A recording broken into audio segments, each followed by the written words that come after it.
their power to impose, vary, or waive taxes, fees, and levies.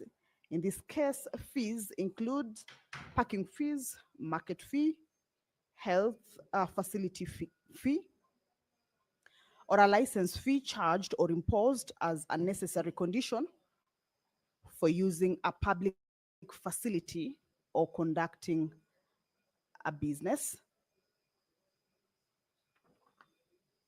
The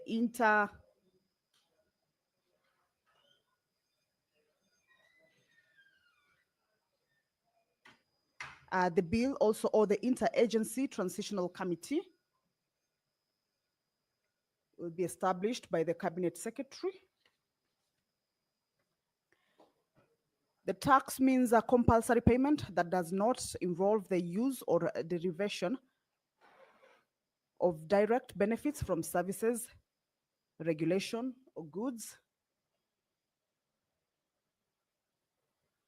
And the county government, or clause 3 of this particular bill, indicates that the county government or a county government may not exercise its power in terms of Articles 209 or 210 of the Constitution to impose tax, levy, fee, or any other charge in a way that materially and unreasonably prejudices national economic policies, economic activities across county boundaries, or the national mobility of goods, services, capital, or labor.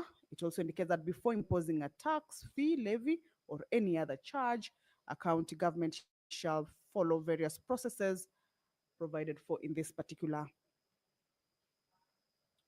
law, that is, ensure compliance with the provisions of subsection 1 of this particular act, adhere to principles of consultation and cooperation, ensure compliance with the tariff and pricing policy, and where a fee is to be charged for a service, ensure that the fee does not exceed the cost of providing such service. So this is a bill that is coming up for first reading at the Senate this afternoon. The other bill that will also be read for the first time on the floor of the Senate this afternoon is the Business Laws Amendment Bill, a bill originating from the Senate and also sponsored by the Senate Majority Leader. This is a bill that seeks to amend various statutes so as to create a conducive environment for doing business. Some of the statutes that this particular bill amends include the Investment Promotions Act, Employment Act, the Land Act, the Anti-Counterfeit Act, Affordable Housing Act, and Occupational and Safety Health Act. This is a bill. We shall be later taking a look at some of the sections that this bill will be amending in the various acts, as I had just read out them to you.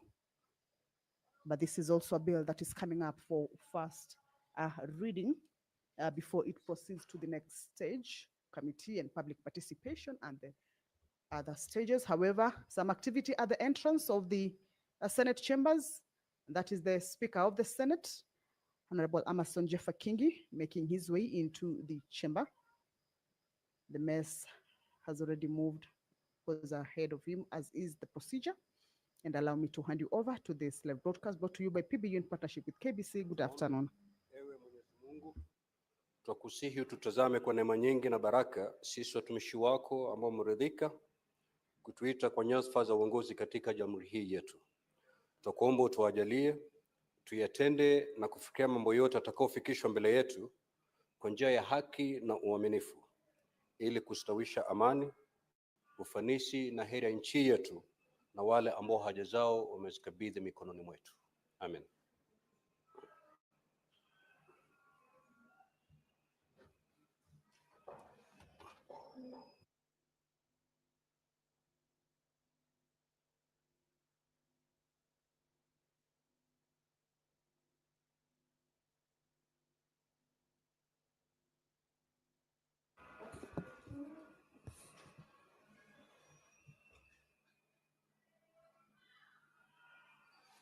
Clerk, do we have quorum?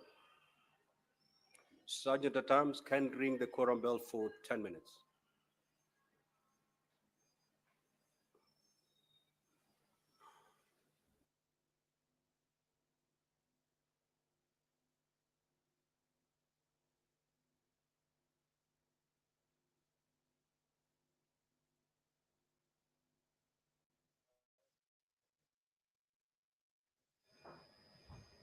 Well, the prayer has been said and the chair taken. But as you can see on your screens, it is clear that the House has not attained the required quorum, that is at least 15 senators. And from the numbers of the senators inside the chambers that we can see right now, and as indicated by the speaker, that quorum bell is for the members who may be within the precincts of parliament to make their way into the chamber, at least to allow the House raise that particular quorum, at least 15 senators.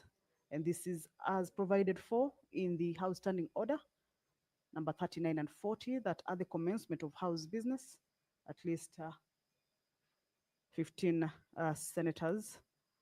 Senator Miraj has just made her way into the chamber or has just walked in. Busia Senator, nominated Senator Mutinda, Senator Chimera, they're making their way into the chambers. Remember, the quorum bell that is on is, of course, to alert the senators who may be within the precincts of parliament that their presence inside the chamber is highly required to at least allow the House raise the required quorum for the business to be able to commence. If that quorum is present, the quorum of at least 15 senators, the House will be deemed to have not attained that quorum, and the bell will be on as directed for 10 minutes now. However, if that quorum is attained before the lapse of those 10 minutes, then the House will be called to order, of course, for the business of the day to commence. However, the standing orders proceed to indicate that if at the lapse of the first 10 minutes, the quorum is not raised, a further 10-minute bell will be on. At the lapse of the second 10-minute quorum bell, if the quorum is not attained, then the House may be adjourned or will be adjourned until the next sitting. However, we believe that that quorum will be attained and the House will commence its business as lined up for consideration, or the business that is lined up to be transacted this afternoon. And back to what the senators, as they convene for this plenary sitting, will be looking at. Pursuant to provisions of Standing Order 53, paragraph 1, with regards to statements and questions, the Senator for Machakos County, Honorable Agnes Kavindu, will seek a statement from the Standing Committee on Health regarding the operations of the Social Health Authority, commonly referred to as SHA, being conducted by private individuals. The Honorable Senator for Machakos County will also seek a statement from the Standing Committee on Finance and Budget regarding alleged wastage and lack of prioritization of public resources in the county that she represents at the Senate, that is the Machakos County. Nominated Senator Crystal Asige also making her way into the chamber. If you're just joining us, is that the House is about to commence its business. However, at the commencement of the House business, as per the rules that guides the House, at least 15 senators shall be seated inside the chambers for the House to be deemed to have attained its quorum. We can see the Honorable Senator for Kakamega, who is also the majority whip, counting the numbers of the senators or counting the senators who are already inside the chambers to see whether that quorum has been achieved. It is at this point that the whips of the House are required to whip the members to make their way into the chamber. So as we can see, the Honorable Senator has just made his way out to find out whether there are other senators who have not yet reached inside the chambers and just within the precincts of the parliament. So if you're just joining us, that the House is about to commence its business. Once that quorum is achieved, then without any further delay, that business that is lined up for consideration this afternoon will commence.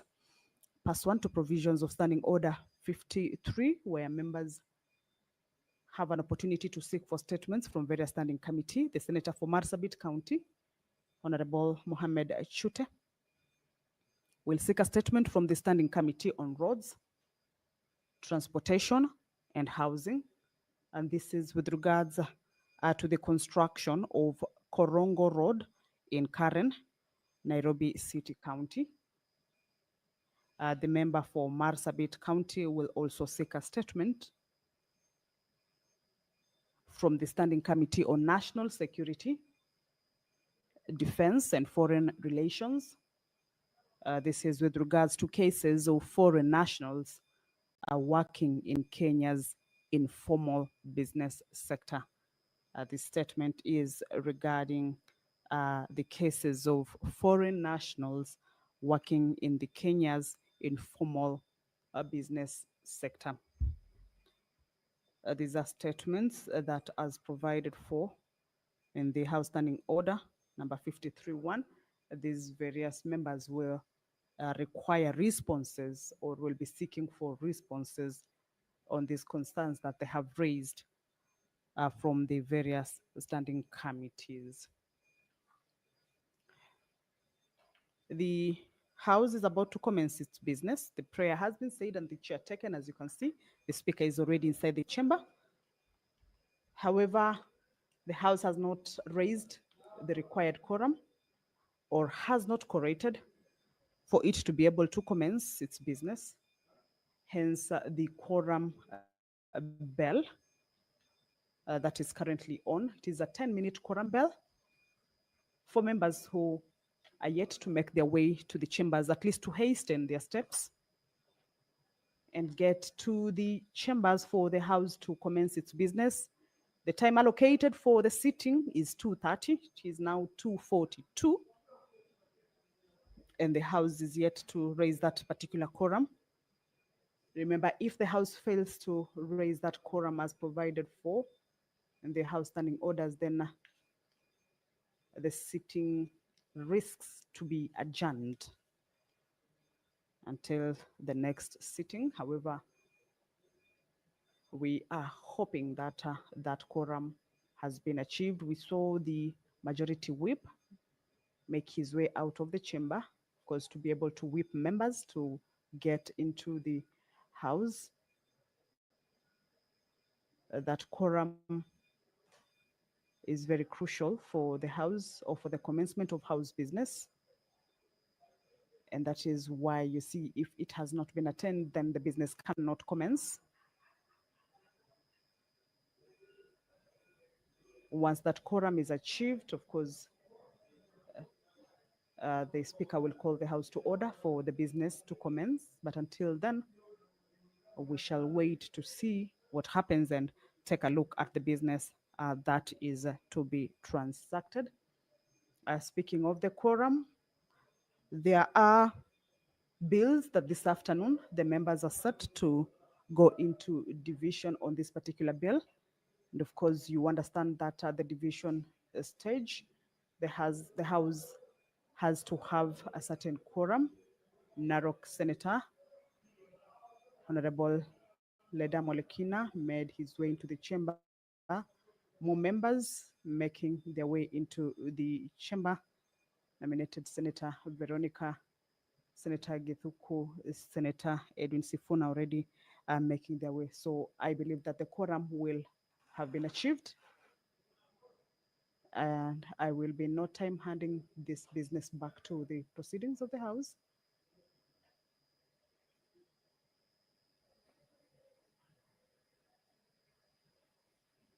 We're just waiting for that particular confirmation. Senator Kinyua, Senator Wambua have also made their way into the chamber. I believe that the quorum has been raised, although that is the Deputy Speaker also, Senator Dan Manzo, also making their way into the chamber. It is without doubt that the quorum must have been achieved at this point.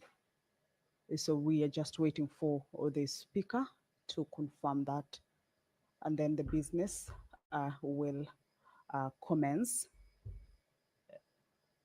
The bell has actually stopped, but we understand that the House has attained that quorum. Once the Speaker begins to address the House, then I will hand these proceedings back to you to follow up on it. Of course, we're expecting a few communications from the Speaker.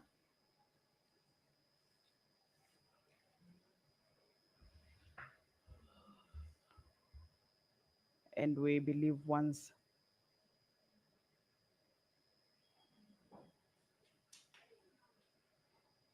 the quorum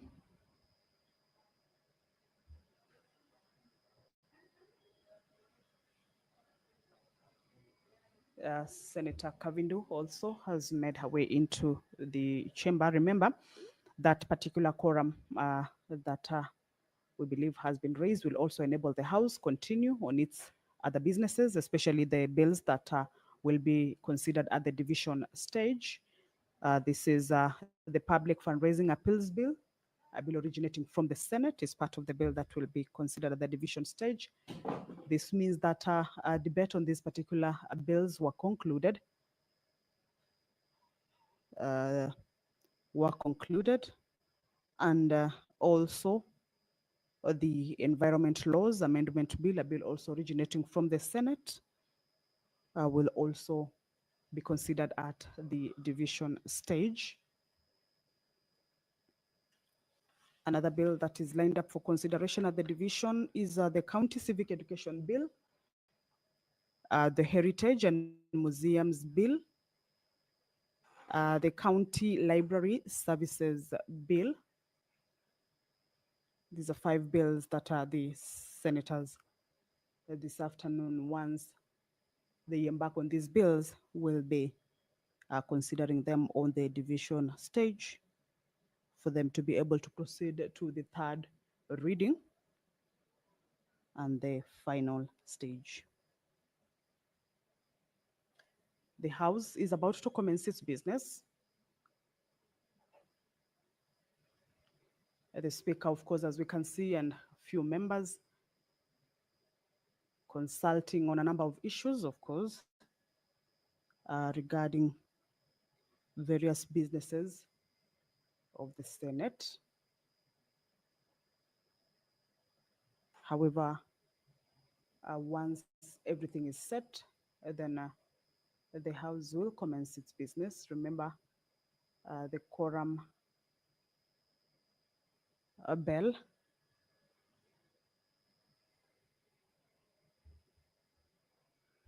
or rather the 10-minute quorum bell has now lapsed, but from the screens that are showing us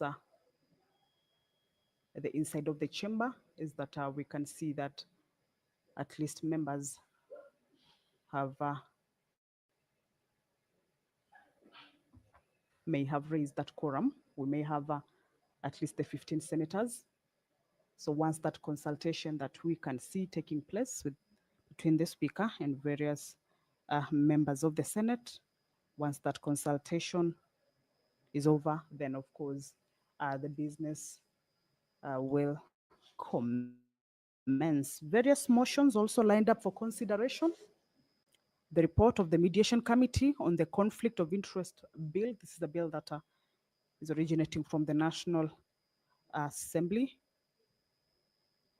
And this is a motion that will seek the House to adopt the report of the Mediation Committee. Allow me to hand you over to this live broadcast. The Speaker has put his mic on. He's about, of course, to address or start the business of the House. So I will hand this particular proceeding over to you. Good afternoon.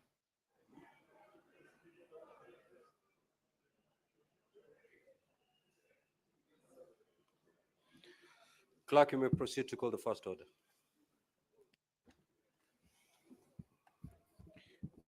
Order number 1, administration of oath. Order number 2, communication from the chair.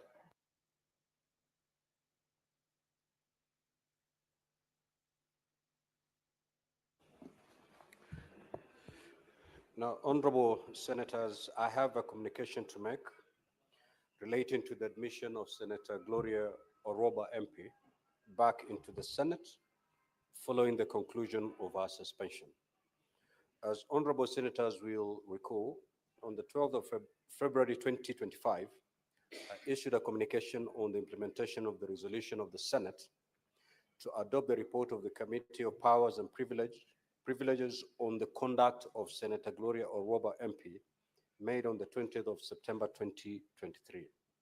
Now, honorable senators will also recall that subsequent to the Senate resolution, Senator Gloria Oroba MP filed petition number E283 of 2023 and a judicial review application E008 of 2023, which sought to quash the recommendations of the Committee of Powers and Privileges and the resolution of the Senate made on the 20th of September 2023.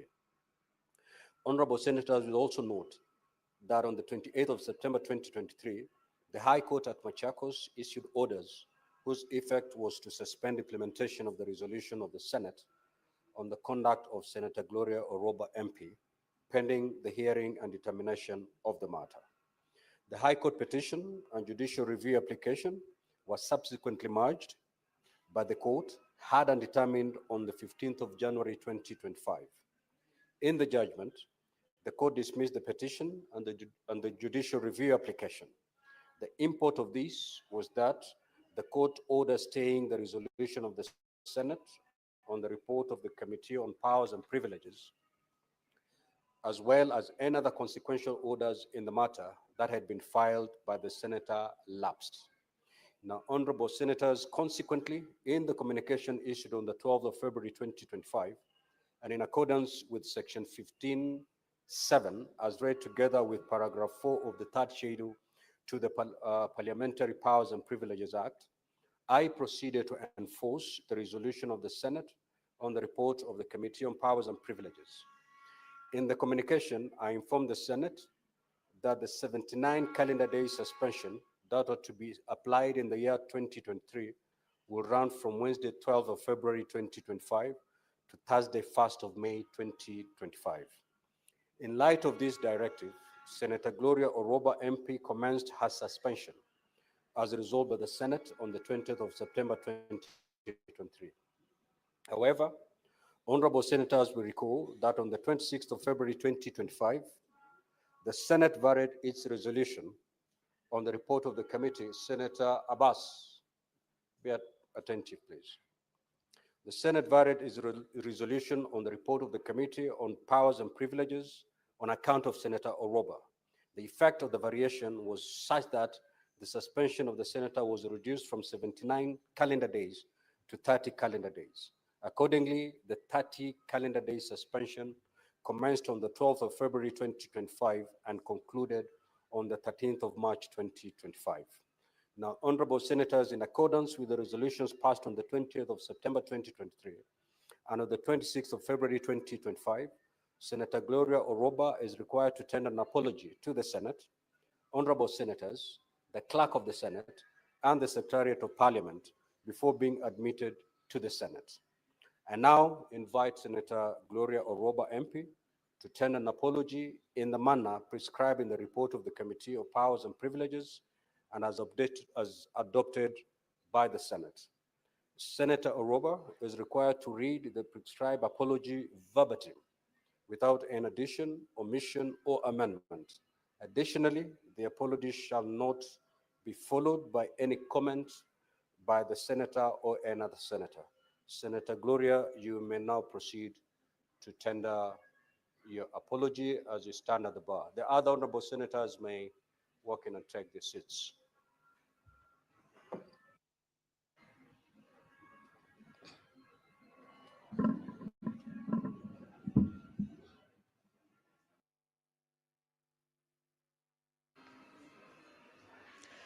Mr. Speaker, I, Senator Gloria Oroba, hereby tender my unreserved apology to this Senate.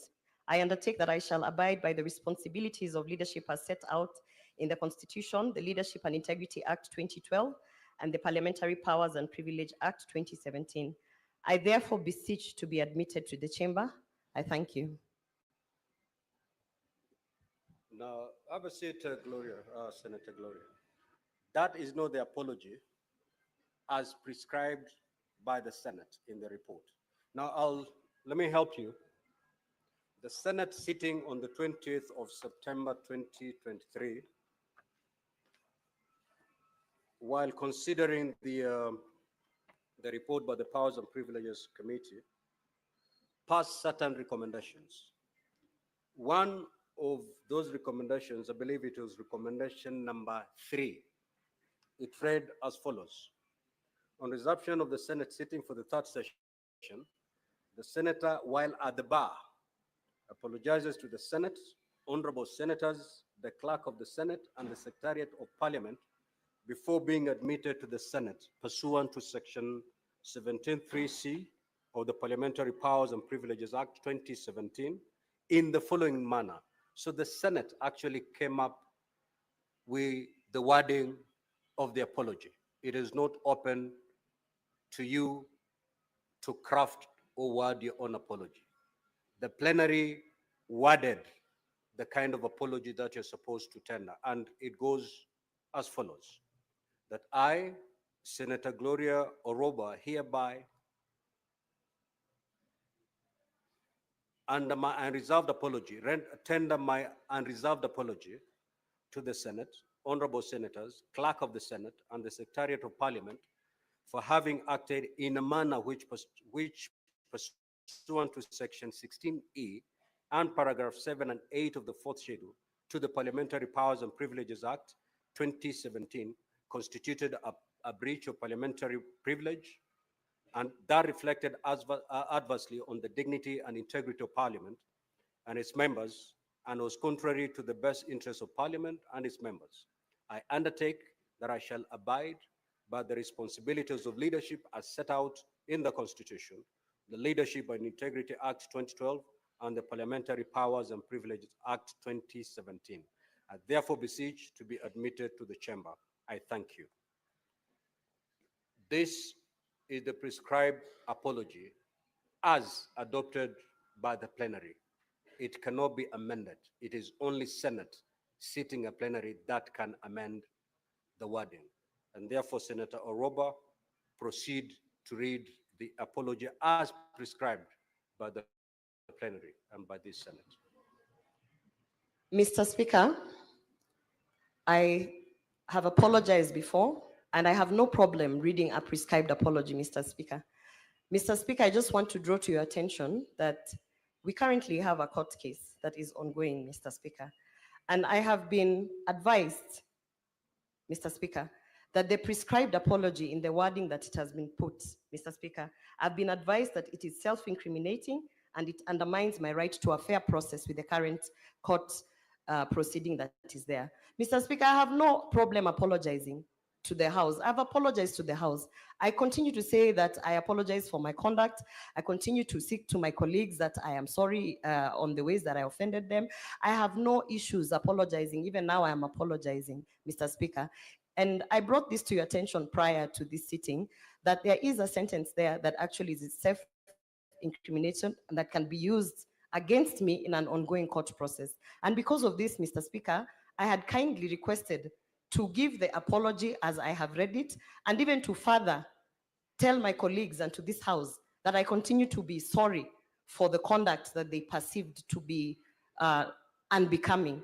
Mr. Speaker, I don't know how else to appeal, because as I stand here, Mr. Speaker, I have sat out my suspension without pay. I have suffered the consequences of reporting issues, Mr. Speaker, and I continue to suffer those consequences. And I'm okay with that. However, Mr. Speaker, I really don't understand in whose interest it is for a prescribed apology with a self-incriminating sentence that actually puts me in an issue. So, Mr. Speaker, I appeal to my colleagues and to this House. I am sorry. I don't know how else to say I am sorry. I have said I'm sorry before. No. I am saying I'm sorry again, Mr. Speaker. Senator Gloria, you cannot raise a point of order. The senator is not properly admitted to the House. So you cannot raise a point of order against her. Now, Senator Gloria, let me help you. It is not up to the Speaker or the Chair to vary the apology. The apology was prescribed by the Senate sitting at a plenary.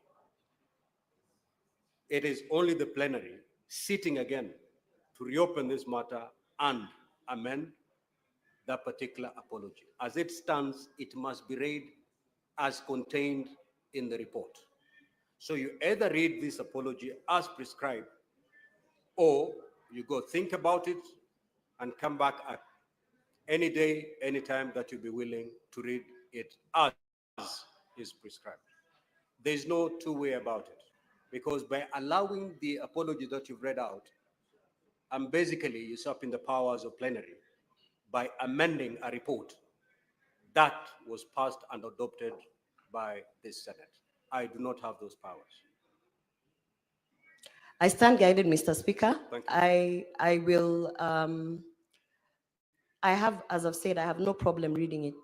But Then I have been advised, Mr. Speaker, and I'm not a legal expert, and I have an ongoing court case, Mr. Speaker. Senator Gloria, So it's I very don't know simple. what else is required from me, The Mr. chair Speaker. is speaking, Senator Gloria. You know our standing orders. I have told you that there's only two ways. There are only two ways. You either read as prescribed, walk in and take your seat, or you don't read as prescribed and you walk out until such a time that you'll be ready to read the oath as prescribed. Which way do you want to go? Mr. Speaker, having had your advice and noting that by reading this apology, I will be incriminating myself, noting that this is attached to my work, I find that very unfair. Mr. Speaker, I stand by my dignity and I stand by where I am, and I have no option. Where you have left me, I have no option but to walk away from my duties, because I cannot read an incriminating statement on a matter that has not been investigated. And Mr. Speaker, as it stands, I want to say that this being the last statement that I make, I continue to stand by my statements. And I want to say that it is truly unfair that an incriminating statement is being put in an apology so that I can tie myself down to something that has not been investigated, not by Parliamentary Service Commission, not by this House, not by an independent one. So therefore, Mr. Speaker, I have no option but to actually walk away from chambers as you have directed, Mr. Speaker. And having said that, I would also want to inform this House that it is happening to me now, but it is going to happen to you in the future, because I am not fighting anyone. I am actually saying I reported a case, it has not been investigated, and the powers that be are actually influencing a process so that I can incriminate myself and therefore perjure myself in a court case that is ongoing. I find this very unfair, and this being the upper house, Mr. Speaker, I want to say that I'm disappointed, and I want to say that I am not going to trade a salary for something that has not been investigated. I can stay without the salary, I can stay without the position, Mr. Speaker, and I still continue to say it is unfair that someone who has reported a matter is being taken through this. Thank you, Mr. Speaker. Next order. Order number 3, messages.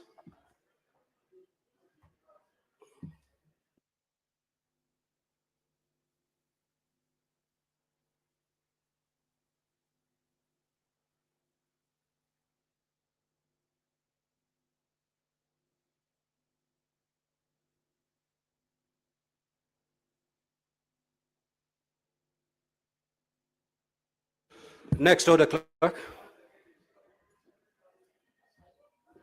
It's okay. Order number 4, petitions. Order number 5, papers. The Senate Majority Leader.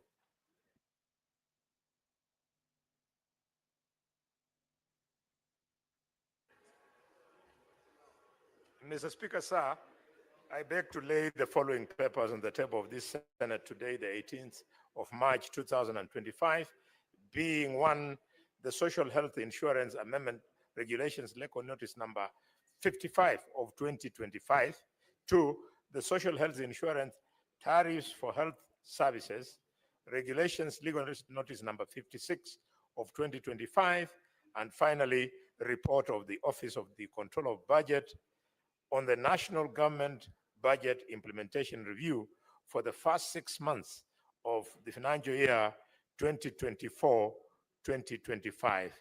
I thank you. Next order. Order number 6, notices of motion. Order number 7, questions and statements. Statements pursuant to Standing Order 53-1. The Honorable Senator for Machakos County, Senator Kavindu.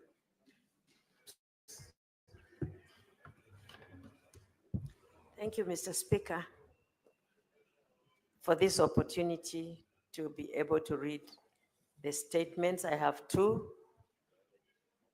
One statement, request for an operation of the Social Health Authority, SHA, conducted by private individuals. Mr. Speaker, sir, I rise pursuant to Standing Order 53-1 to seek a statement from the Committee on Health regarding the operations of Social Authority, Health Authority, SHA, being conducted by private individuals. In the statement, the committee should, one, explain the reasons why Kenyans' health data is being held in private individuals and whether the tendering process of the Health Care Insurance Fund dignitization system under the Social Health Authority, SHA, was transparently conducted, disclosing details of the award of the contract, the number of bids received, and criteria used in selecting the consortium awarded and costs of the award. Two, state the reasons for the non-disclosure, A, of the control charges fees of 2.5% on members' contributions, claims on health facilities of 5%, and track and trace solutions at the rate of 1.5% for the period of 10 years with a projected revenue to the consortium of Kenya shillings 111 billion. The highlight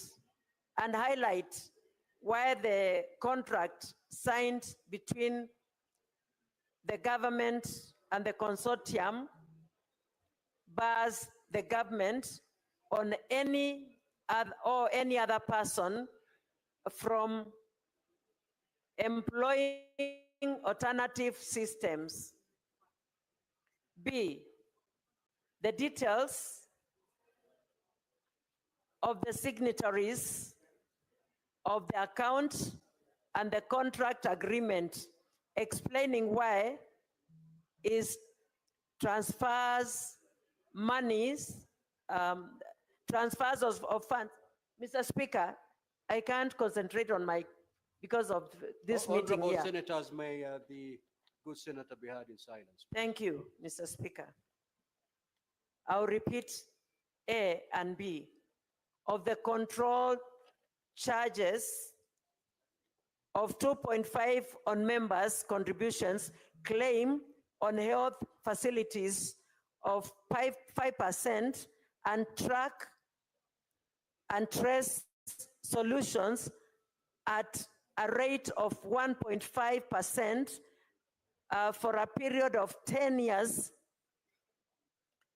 with a projected revenue of the consortium of 111 billion, and highlight why the contract signed between the government and the consortium bars the government or any other person from employing alternative system. B, of the details of the signatories of the account in the contract agreement, explaining why there is transfer of funds to the escrow account on a daily, weekly basis. C, in the contract agreement of the Kenya shillings 7 billion set aside for training, support, and customer education. The number of health workers to be trained on the system and mode of training that led to arriving at the said costs. 3, explain why the contract signed requires that dispute arising be resolved by arbitration under the rules of the London Court of International Arbitration, contrary to the provisions of Public Prosecution, Procurement Administrative Reviews Board, PPARB, and the Public Procurement and Disposal Act. And 4, provide reasons for the non-accessibility by the controller of budget to the Social Health Authority SHA funds and its operations outside the consolidated fund. Senator Agnes Kavindu Mudhama, Senator Machakos County. I have another statement, Mr. Speaker, so I'll read. The statement request on statement on lack of prioritization and wastage of public resources in Machakos County. Mr. Speaker, sir, I rise pursuant to Standing Order 53-1 to seek a statement from the Standing Committee of Finance and Budget regarding the lack of prioritization and wastage of public resources in Machakos County. Mr. Speaker, sir, the Office of the Controller of Budget in the report on the county government's budget implementation reviews for the first half of the financial year 2024-2025 reported disturbing and disputant expenditure of the whole Kenya shillings 372.91 million in domestic and foreign travels by the Machakos County government officials. In the statement, the committee should address the following. 1, provide details on all domestic foreign travels projected and undertaken by the Machakos County government officials for the financial year 2022-2023 and 2023-2024 and 2024-2025, the criteria used in prioritizing the travels budgetary allocation and the costs benefits analysis for each of the travels. 2, explain whether there was transparency and accountability in the budgetary allocation and expenditure in accordance with the principles of public finance management. 3, state the mechanism in place for monitor and report on instances of wastage or misuse of public resources and the channels available for the criticizing of reports concerns about spending and spending of government resources by public officers. 4, clarify whether investigations have been conducted and to identify instances of financial mismanagement of misuse of public resources within the Department of Machakos County and the remedial measures in place. And 5, explain the various strategies the county government of Machakos has put in place to enhance oversight mechanism and strengthen institutional capacity to safeguard public funds and resources. Senator Agnes Kavindu Mudhama, Senator Machakos County. Thank you, Mr. Speaker. Senator Mohammed Chute.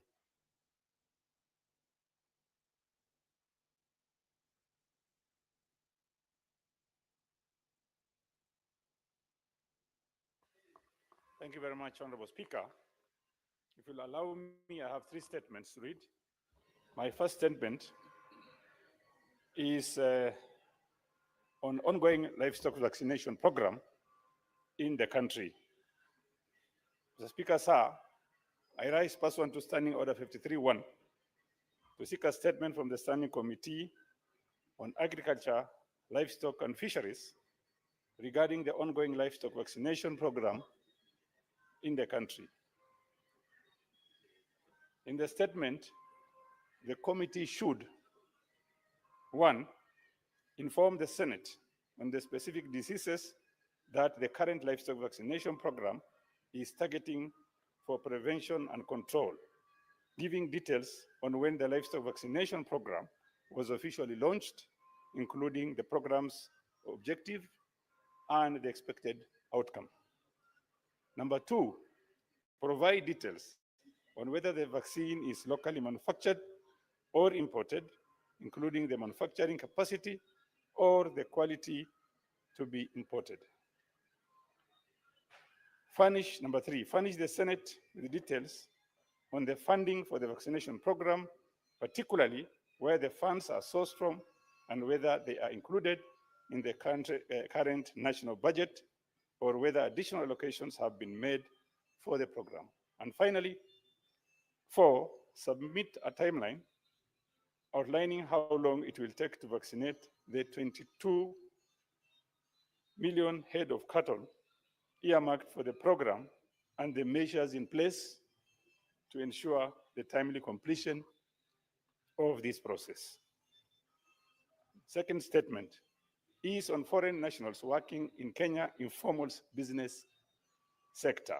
Mr. Speaker, sir, I rise pursuant to Standing Order 53-1 to seek a statement from the Standing Committee on National Security, Defense and Foreign Relations regarding foreign nationals working in Kenya informal business sector. So, Speaker, sir, there is an increase in the number of foreign nationals working in Kenya informally.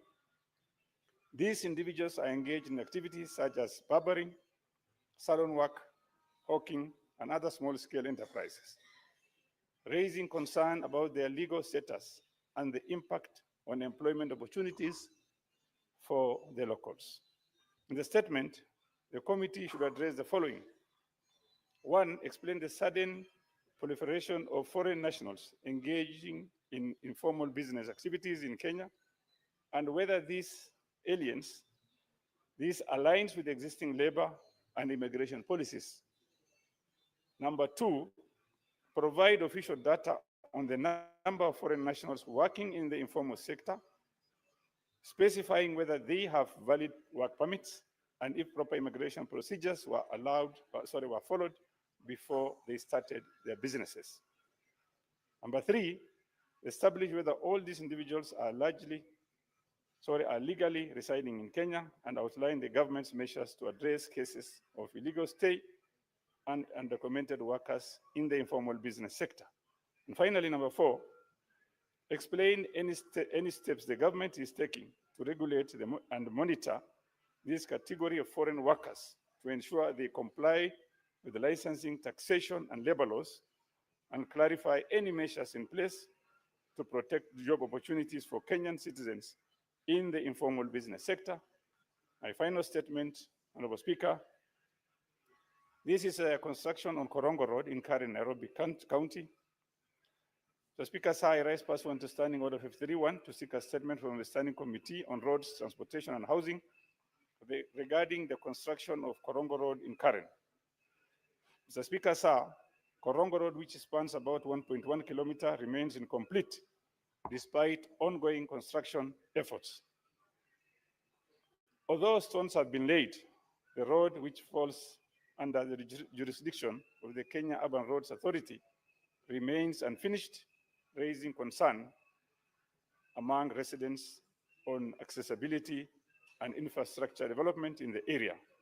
In the statement, the committee should, one, state the commencement date for the construction works on Korongo Road in Karen and provide an update on its completion status, including challenges encountered, reason for delays, and whether the construction is classified as an emergency repair project under the framework contract for emergency roads repair management. Number two, outline plans by the State Department of Roads for upgrading the road to bitumen standards, specifying whether the project has been advertised for repair, if a tender has been awarded, and provide details of the contractor undertaking the works. Number three, provide the total cost of project, including a breakdown of projected expenses and sources of funding allocated for its completion. And finally, number four, state the completion timeline for the project, ensuring transparency in project scheduling and accountability for any delays. Thank you very much, Honorable Speaker. Senator Professor Tom Agenda. Thank you, Mr. Speaker. Mr. Speaker, I have three statements. The first statement is on the revitalization of the port of Kisumu. Mr. Speaker, I rise pursuant to Standing Order 531 to seek a statement from the Standing Committee on Roads, Transportation and Housing regarding the current state, operational challenges, and future plans for the revitalization of the port of Kisumu. Mr. Speaker, despite efforts to revamp the port of Kisumu, the facility continues to operate at a fraction of its capacity, significantly limiting its contribution to regional trade and economic growth. The deterioration of the rail connection from Mombasa to Kisumu has led to a steep decline in transit cargo volumes over the past decades. While the port still handles some local and specific transit cargo, overall volumes have dwindled due to a lack of critical mass, inefficient transport infrastructure, and unreliable connectivity. Additionally, Mr. Speaker, Lake Victoria ports have roll-on, roll-off ramps, and all break bulk cargo is handled manually, further slowing operation. In the statement, Mr. Speaker, the committee should address, one, provide an update on the Port of Kisumu's current operational capacity, including the annual cargo throughput, transit cargo volumes, and the utilization of available infrastructure. Two, explain the measures being taken to restore and modernize the rail connection between Mombasa and Kisumu to enhance cargo transportation and revive trade efficiency, and clarify whether there are plans to invest in alternative transport systems, including road, rail, and lake transport connectivity to make Kisumu a competitive logistic hub. Three, outline the government's strategic plan to upgrade the port's infrastructure, including cargo handling facilities, automation, and integration of modern logistic relations. Four, state the government's long-term vision for leveraging Kisumu Port as a major trade gateway for the East African community and the African continental free trade area after markets. And lastly, explain the steps being taken at both the national and county government levels to attract private sector investment and regional partnerships to support port operations and improve efficiency. Mr. Speaker, my second statement is on the transfer of core county functions by the county government of Kisumu to the city of Kisumu. I rise pursuant to Standing Order 53-1 to seek a statement from the Standing Committee on Devolution and Intergovernmental Relations regarding the transfer of core county functions by the county government of Kisumu to the city of Kisumu as published by the county government in the Standard newspaper of 20th January 2025. Mr. Speaker, the transfer of specified functions raises grave constitutional and governance concerns since there's no legal provision that allows a county government to transfer its functions to a municipality or city. The law only provides for delegation of such functions. The transfer of the functions also negatively impacts service delivery to other areas of Kisumu County outside Kisumu City and potentially marginalizes these areas in the development agenda. In the statement, Mr. Speaker, the committee should address the following: the legal basis for the transfer of core county functions by the county government of Kisumu to the city of Kisumu, as published by the county government in the Standard newspaper of 20th January 2025. Two, rationalize the transfer of functions, also stating whether public participation was conducted in accordance with Articles 10 and 174 of the Constitution. Three, the implications of the transfer of function, including its effects on, Mr. Speaker, A, operations of the county government in view of the fact that its key functions have been transferred. B, equitable development of both Kisumu City and other urban and rural areas within the Kisumu County. C, revenue collections among county functions. And D, financial oversight, particularly how the Senate ensures transparency and accountability in the management of public resources allocated for the transferred functions. The fate of county staff previously engaged in undertaking the transferred functions, stating the measures that have been taken have been put in place to safeguard their livelihoods. Mr. Speaker, the last statement is on the state of rice farming in Kisumu County. Mr. Speaker, I rise pursuant to Standing Order 53-1 to seek a statement from the Standing Committee on Agriculture, Livestock and Fisheries regarding the state of rice farming in Kisumu County and the interventions by the Japan International Cooperation Agency, JICA, and the government of Kenya, GOK, to support the sector. In the statement, the committee should, one, provide a status update on the progress of the Ahero Irrigation Scheme Rehabilitation Project, detailing the scope of works, project timelines, and the utilization of the Kenya shillings 3 billion funding from JICA.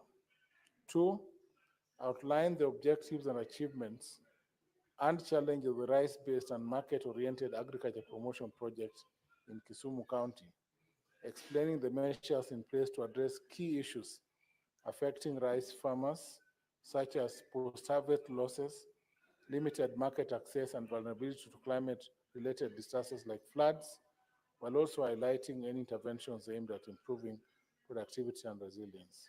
Three, state the current rice production levels in Kisumu County, including the average yield per acre and the number of farmers benefiting from JICA and the Government of Kenya interventions, and provide details on any planned initiatives by JICA and GOK to further improve rice farming, enhance food security, and ensure long-term sustainability in the sector. And lastly, Mr. Speaker, indicate the initiatives undertaken by the government of Kenya, of the county government of Kisumu, to expand and modernize the Hero and Rai irrigation schemes to increase rice production, providing details on planned infrastructure improvements, technological advancements, and timelines for implementation to ensure enhanced efficiency and productivity in rice farming. Thank you, Mr. Speaker. Thank you.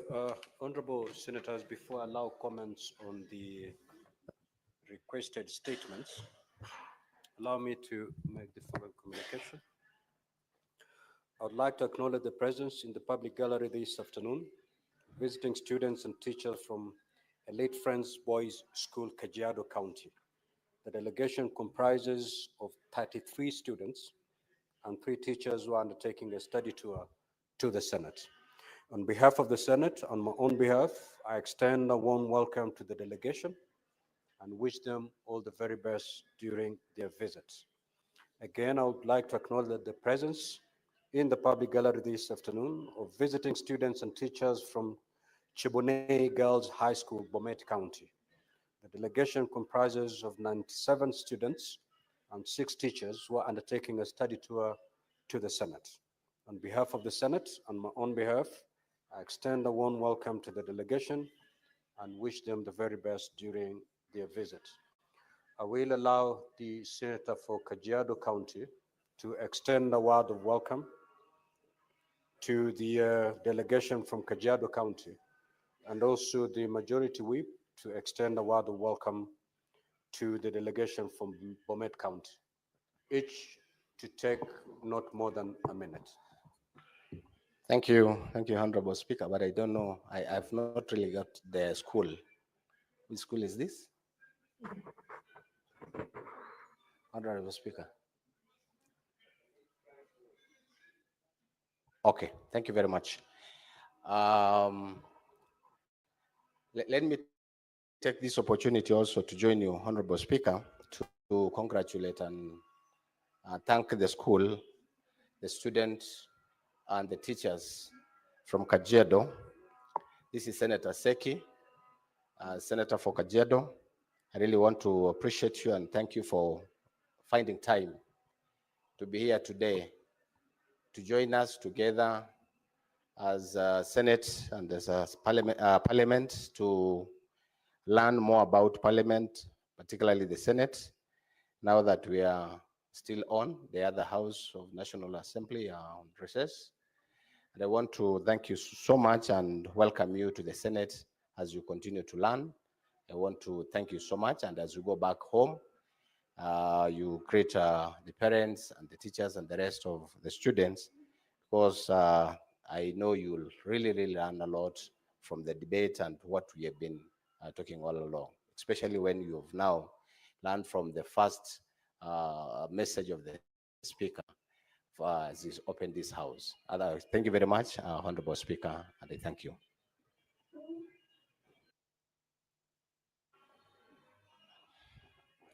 Thank you, Mr. Speaker. Mr. Speaker, as I welcome the young people to this House that I hope they will have an opportunity to serve in the coming days, let me celebrate with them the rich leadership that has traditionally come from Bomet. I remember when we started devolution in 2013, the governor of Bomet, His Excellency Isaac Ruto, became the first chairman of the Council of Governors, and he did a great job. I'm saying all these good things on behalf of your Senator, Senator Hilary Sikei. You're most welcome. Now, Honorable Deputy Speaker, you know better that you cannot raise on a point of order. Yes, then you can only seek intervention. You may proceed. You may proceed. Honorable Speaker, we are very busy in this house this afternoon, And the environment, working environment is not conducive, Mr. Speaker, because of the music playing outside by maybe people who have come to bring their petitions or who want to be heard by the parliament. Also, Mr. Speaker, Zeto, in honor, Mr. Speaker, they can submit their maybe petition silently without the music that they have bring, Mr. Speaker, so that also we can do some work.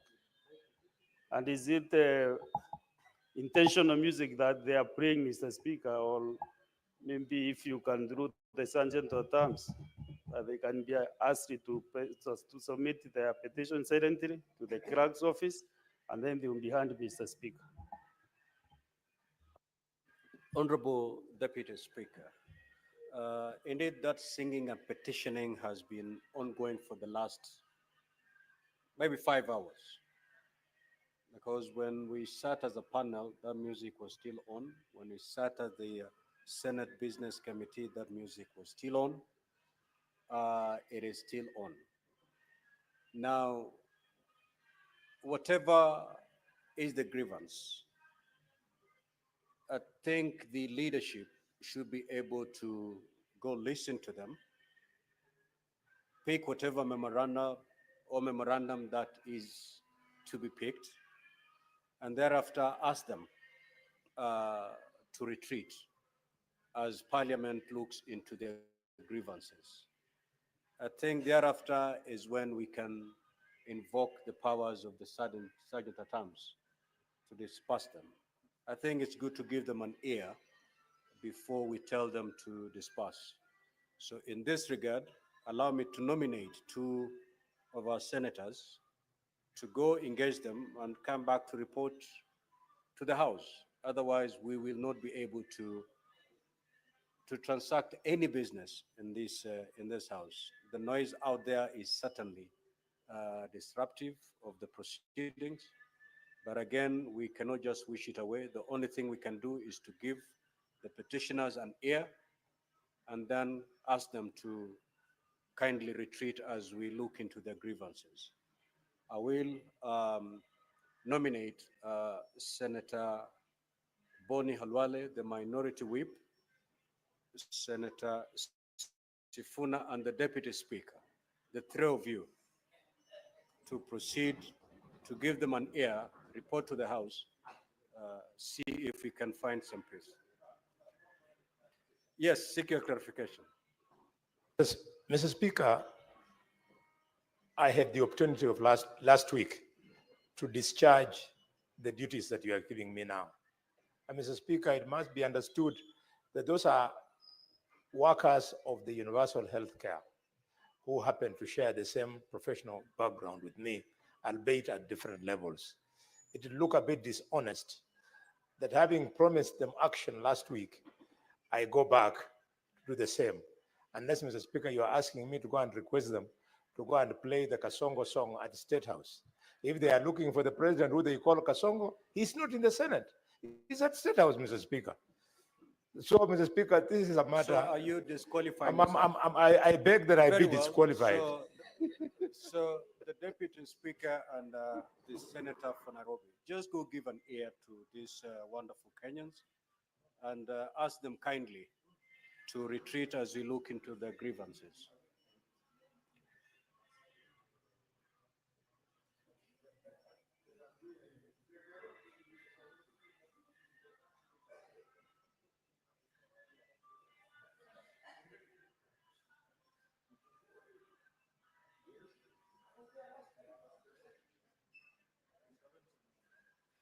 So we proceed to the comments on the statements that have been requested. Senator Beatrice Akinyi.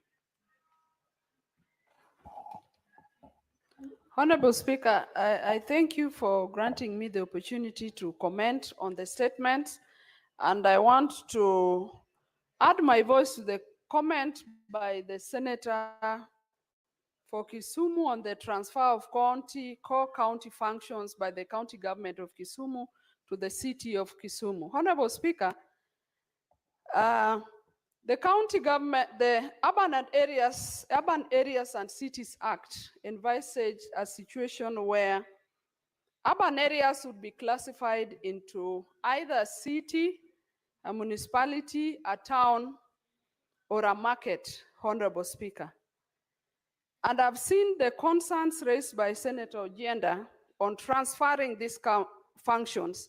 But Honorable Speaker, the spirit of that, the Urban Areas and Cities Act, required that the urban areas would run with efficiency and effectiveness, have a business-like running, and the urban areas would be able to sustain themselves, Honorable Speaker. The urban areas management would only ensure that this happens if they are performing certain functions, Honorable Speaker. Some of these functions are not limited to urban specific services like provision of water, management of fire stations in the towns, the management of the sewerage systems to be specifically manage both waste, liquid and solid waste services, Honorable Speaker. The municipalities and cities should be able to ensure that the urban areas have street lights, the urban areas are able to build access roads within the cities. And Honorable Speaker, this can only be possible if they are managing certain budgets that are consistent with those services, Honorable Speaker. So, Honorable Speaker, I do not know to what extent these services have been transferred, but Honorable Speaker, the cities or the urban areas have even a management system where they have boards that are running these cities, and those boards are structured in a way in which they have a chair, they have board members, they have a CEO that is running the city, referred to as the city manager. Honorable Speaker, it means that these boards have to run a system. They have to run services within the cities. Honorable Speaker, this would ensure that the cities are managed well, that they are able to service the city dwellers as consistent with their establishment. And so, Honorable Speaker, they have to run budgets that are allocated to them as a different sector within the county government allocations, Honorable Speaker. Honorable Speaker, it means then that they must have functions which they are performing as boards, for which they are established and for which the people within the cities and the urban dwellers have expectations, Honorable Speaker.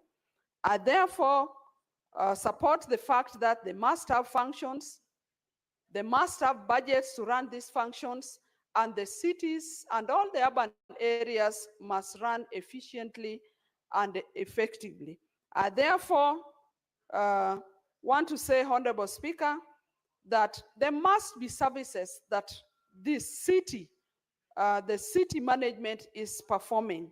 I only need to understand that in which way did they maybe transfer these functions and procedurally. But Honorable Speaker, just as other services are devolved, and just as the counties have devolved structures like the sub-county and the ward structure, the cities also have their structures within which they have to operate. Honorable Speaker, the cities must operate in a way in which the services are efficiently and effectively delivered to the city dwellers. And so it means that those services, even though they might not have been transferred in a way that is consistent with the senator, Honorable Speaker, the city structures must have functions they are performing that ensures they have a budget, and they also have personnel that perform these services, Honorable Speaker. So, Honorable Speaker, I want to say that I support the transfer of the services if there are services that have been transferred within the law, because how else would the services be done if they do not have them? Honorable Speaker, that is my comment. Thank you, Honorable Speaker. Senator Mungatana. Asante Bwana Spika kwa kunipa nafasi hii. Na mimi nitoe maoni kuhusu chanjo za mifugo. Sisi watu wa Tana River, Bwana Spika, tumekuwa na wasiwasi kwa sababu tangu chanjo hizo zilipotangazwa na serikali kuu kumeingia mushkil. Wengine wanasema ziko na shida, wengine wanasema ziko sawa. Tungependa kamati waangalie na waseme kwa kikamilifu ya kwamba hizi chanjo ni safi na zitatusaidia na sisi pamoja na mifugo wetu. Pili, wakiwa wanaangalia swala hili pia tueleze ni pesa ngapi ambazo zinatumika kwa program hii ya serikali, na je, hii pesa ni serikali ya Kenya, government of Kenya, ama ni pesa ambayo inatoka kwa wafadhili ama donors. Ya tatu na ya mwisho, wakiwa wanaangalia hili swala la chanjo, je, ni budget ya pesa ngapi ambayo county ya Tana River nao wameweka kwa ajili ya kuchanja mifugo wetu wakati huu, haswa wakati huu ambao inaenda msimu wa mvua. Bwana Spika, ningependa sana kamati waangalie ili tujue ukweli wa haya mambo. Watu wanataka kujua, Bwana Spika, ukweli kabisa, na ikiwezekana kamati iwaongeleshe wanasayansi wanaohusika na mambo haya, kwa sababu kuna siasa ambayo imeingizwa na wale ambao wanahusika na mambo ya mifugo wengine wameingia wasiwasi. Asante sana Bwana Spika. Senator Chimera.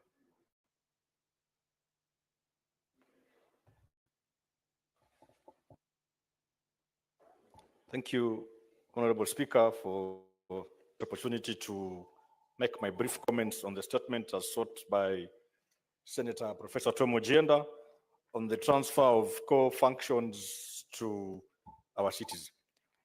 Mr. Speaker, there's a saying that says a law is valuable, not because it is law, but because there's a certain right in it, Mr. Speaker.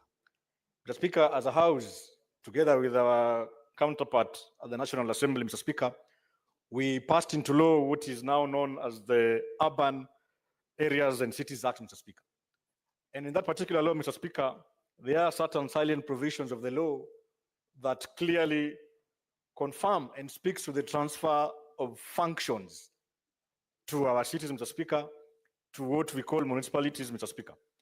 Mr. Speaker, as a member of the County Public Investments and Special Funds Committee, Mr. Speaker, we have recently been examining audit reports on the functions, management, and financial and audit probity of this one, Mr. Speaker.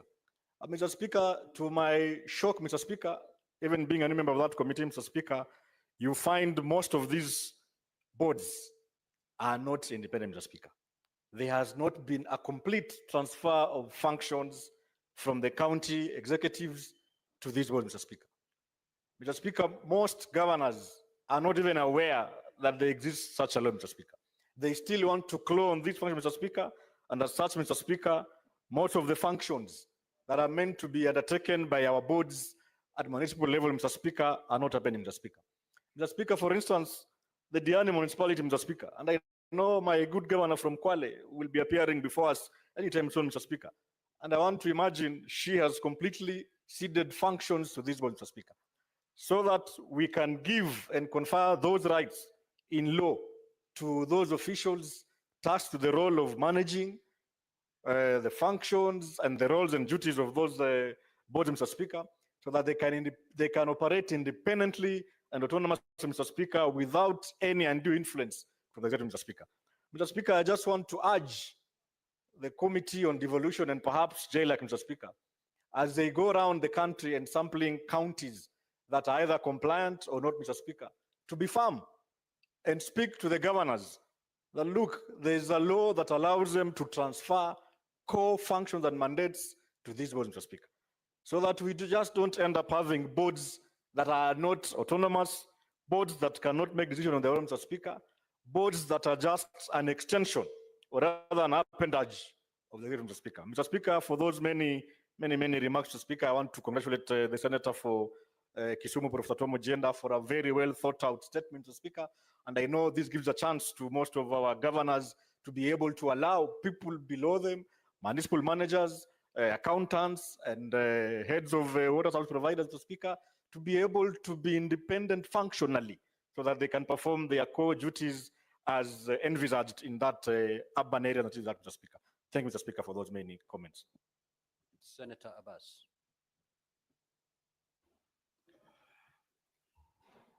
Thank you, Honorable Speaker. Honorable Speaker, I want to contribute to a livestock vaccination campaign by Honorable Senator Chute.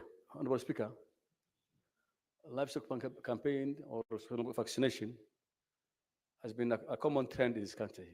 It's annually done, and it's been going on for many years. I think it's a routine thing that has been done always by the Minister of Livestock, Agriculture and Livestock. However, this particular one has caused a lot of interest and a lot of concern among the livestock farmers. Honorable Speaker, there are two issues that cause these concerns. One is that there was a clip that was going on around the social media where somebody by the name Bill Gates was talking on how to control animal fatting. So we're wondering if this is an AI, artificial intelligence issue, or is a fact, where animals are they're saying that livestock emits a lot of gas, and it is actually causing global warming, which is a very unfortunate situation, that emissions from livestock villaging and all these things cannot cause any global warming, despite what is happening in the first developed world. There are many industries that are emitting a lot of gas, and but I was surprising. However, Honorable Speaker, two, there has been a lot of interest, especially in our head of state, saying that livestock must be vaccinated. It has not been a very common thing, because this was just a routine thing, and I don't know why it has developed so much interest on the head of state. And this is actually what has caused concerns, actually. For farmers get worried, especially the issue of Bill Gates. That was going down. I don't know whether it's true story, where it was an artificial intelligence issues. This I'm being told. Voices can be changed, and even your features everything can be changed. And therefore, one other thing, Honorable Speaker, for this doubt that has really caused, this thing has caused a lot of concerns. The livestock farmers are not now willing to bring the animals for vaccination. Most of them are resisting. And we might miss the routine vaccinations that has been going on for many years. And it's very necessary to have the routine animal vaccination so as you can be able to control diseases for the purpose. It's a routine thing because there is something called the OAE that safeguards internationally that animals must be vaccinated, for animals to be transported, for animals to be sold, animals to be exported to other countries. And therefore, this is actually a statement has come timely that we need to get from Ministry of Livestock the right position of this vaccination campaign. Thank you, Mr. Speaker, and I support. Senator Seki. Thank you. Thank you very much, Honorable Speaker. I also want to support the statement from Honorable Senator Chute on the livestock vaccination program that is there in the country at the moment. Honorable Speaker, it is coming in a very right time when we had, as livestock farmers or counties that have livestock in our counties, that the country has pronounced itself, even the government has pronounced itself to vaccinate livestock all over the country. Honorable Speaker, this statement is specifically looking at the kind of diseases, or even want to know the kind of diseases or the type of disease that this vaccination will be carried or even will be done within the specific period. Honorable Speaker, we are yet to know what kind of vaccination is this, because as livestock farmers, we've not been told the kind of vaccination that the government is trying to vaccinate our cows and animals. And you know very well that, Honorable Speaker, farmers usually have a variety of vaccinations, and we usually have vaccinations according to the time to time. Honorable Speaker, this vaccination is something that we want to really to be clear and to be told as farmers. I know very well that the issue of budget has been requested in the statement, because we are yet to know what kind of a budget has been put in place to vaccinate animals. Yet we don't see in the national budget last year or even the year before. So we want to know exactly, this statement will tell us, or even the ministry will give farmers as to where are they getting the budget to vaccinate animals. Honorable Speaker, the other thing is that we really need to know and have a concern on the issue of government, national government taking or even usurping the functions of county governments without a proper consultation, because this is a fully devolved function to county governments. And as a Senate, we are here to protect the interest of counties. Honorable Speaker, the other thing that will be very interesting to see the statement will try to solve or even to bring is the issue of the approvals of national veterinary boards, if they have really approved this kind of a vaccination for our animals. Honorable Speaker, I also want to take an opportunity to add my voice also to the statement from Honorable Senator for Kisumu, Professor Ojienda. This statement talk about the functions, the transfer of functions to municipalities or even to cities. I want really to echo what the professor has said, but we are looking forward to see if the counties have devolved all the functions to the cities. But I think we need to have, or even to support the spirit of devolution by devolving more functions to the local, to the lowest level of counties. So I think if the county government has transferred functions to cities and municipalities within its county, I think that is the proper way on how it should be, because we are looking at the counties trying to usurp and get almost everything within themselves, and even not devolving their functions to the lowest level, so that the services reach to the local mwananchi. So thank you very much, Honorable Speaker. I support also. Yeah, Senator Fomeru, what is your intervention? Honorable Speaker, thank you very much indeed. Honorable Speaker, a few minutes I'm going to disperse myself and the senator representing Nairobi County to listen to our brothers and sisters, the Kenya Medical Practitioners, Pharmacists and Dentists Union. Mr. Speaker, we went there and we have received their petitions. One on the petition by Kenya Medical Practitioners, Pharmacists and Dentists Union on the non-compliance with the collective bargaining agreement and non-compliance of Social Health Authority, 2.7% deductions to one's public health insurance coverage.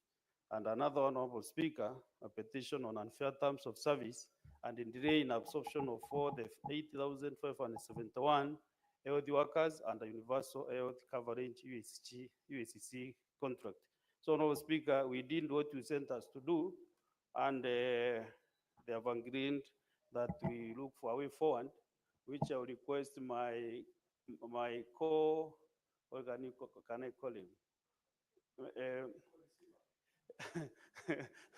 My colleague, Senator for Nairobi, to give the way forward, because we have proposed something with them so that also it can look like a serious House, Honorable Speaker. Yeah, thank you so much, Speaker.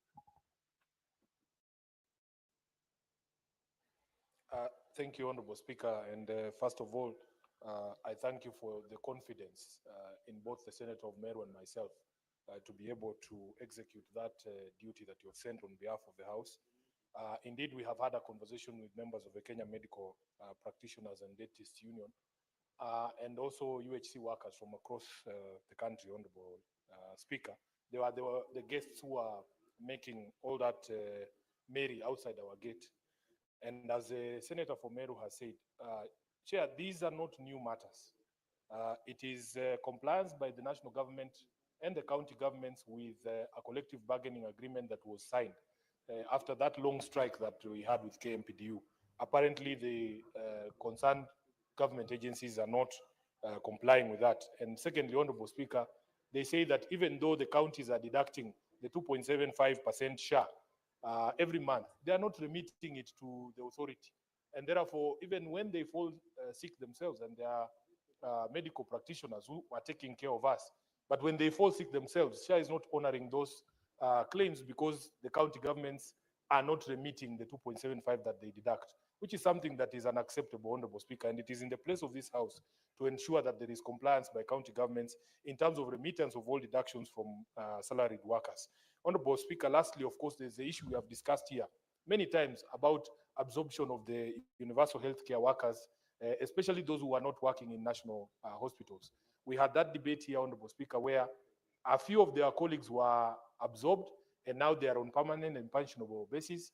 But those who are not absorbed, Honorable Speaker, although they have the same roles and they execute the same workload, they are paid almost 3 times less than what their colleagues on permanent and pensionable basis are paid. So our suggestion to them, Honorable Speaker, and they have agreed, and we want to beseech this House so that we deal with this issue with the sort of dignity that it requires. We cannot have our medical practitioners on the streets out there. We have invited them, and I hope that you will agree to this, Honorable Speaker, to a meeting that will happen with the Committee on Health of this House, and we have proposed that we invite the Chair of the Council of Governors or a representative of the Council of Governors, together with the Cabinet Secretary responsible for health, and we will provide the necessary environment for all these issues to be ironed out in a manner that will leave everybody satisfied on the challenges that the government is facing, on the CBA and all these other issues of absorption of UHC workers. And from then on, Honorable Speaker, we can at least see light at the end of the tunnel. So I'm hoping that the Senate adopts that proposal that we have made together with my colleagues from Meru as a way forward for this particular matter. I thank you, Honorable Speaker. Thank you so much, Honorable Deputy Speaker and the Senator for Nairobi. Now, Honorable Senators, don't get irritated when Kenyans come petitioning this House. In fact, it goes to prove one thing, the trust and confidence they have in you as a leadership. And therefore, whenever these things happen, it's good to give these people a shoulder to lean on, listen to them, and as a leadership, let's seek for solutions that will address their problems. Now, having listened to the Deputy Speaker and the Senator for Nairobi, I do direct the Secretariat through the clerk that a meeting be caused between the Health Committee, COG, and the CS Health to discuss this matter. And that meeting should be called as soon as possible. We know we are going on recess on Thursday.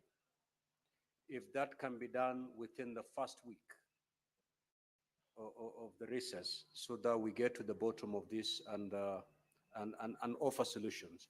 I I wouldn't want to be the speaker who presided over public relations with such heavy matters. Those workers who've petitioned Parliament, they're living with a lot of hope that some solutions will be found by this House. Let us not let them down. So let that meeting happen. The will, of course, be attending that particular meeting. And I believe if all the stakeholders are brought on the same table, we should be able to fashion a wonderful way forward. Yes, Honorable Senator. Thank you for that direction, Chair. My last request is that you allow me to table the petitions Kindly. that we have received. Kindly. Thank you, Honorable Speaker. I That hereby will be the table. basis of that meeting. Thank you. You may Thank you. proceed. Thank you. Senator Ledama.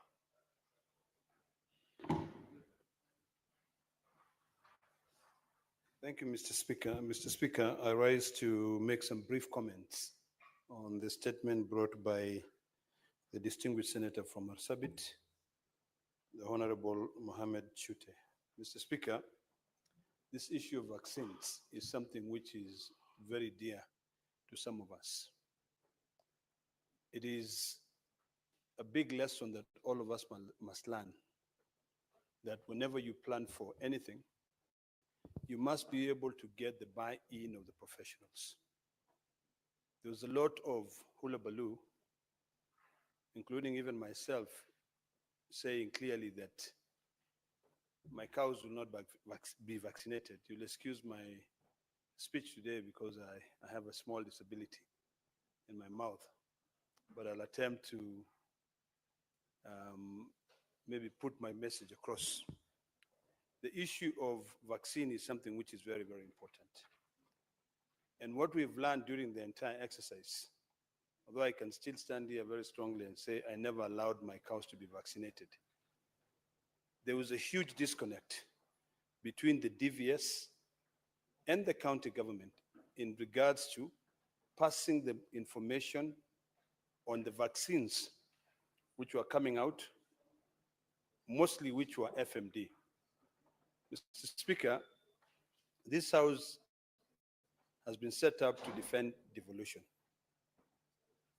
And when you see that there's a function that is supposed to be carried out by the county government, but the national government is the one which is raising so much hula baloos on it, then we in this House must be very, very careful so that we do not lose our functions, especially for our county governments. It is imperative, Mr. Speaker, that Dr. Alan Nasangele, who is the DVS, come before the Agricultural Committee to be able to provide full information on the FMD vaccines. I remember one day I was having a conversation with the Cabinet Secretary, the new Cabinet Secretary for Agriculture, and he said something which was very important to me. He said that if these drugs or these vaccines are to be imported, there has to be a demonstration that from the country which they're being imported from, they are being used by those animals. Later on, when I continued talking to him, he insisted that these vaccines are produced locally, they are manufactured locally by Kevivapi. So it is important that our county governments, very, very important, that our county government develop extension workers who can then be able to educate livestock farmers on on the policy of the Ministry of Agriculture when it comes to the issue of vaccination, and also on the kind of vaccines which were being carried out. I inquired heavily on this matter. And this is why I'm so passionate about the issue of livestock. And I was told that the type of vaccines which were going to be rolled out were two of them. One is FMD, And the other one was a PPR, which was mostly for the sheep and goat. The problem, and this is where we go wrong in this country, the problem is lack of communication, proper communication, such that you don't get a buy-in from the professionals. So I appreciate Senator Chute for raising this matter so that we can be clear.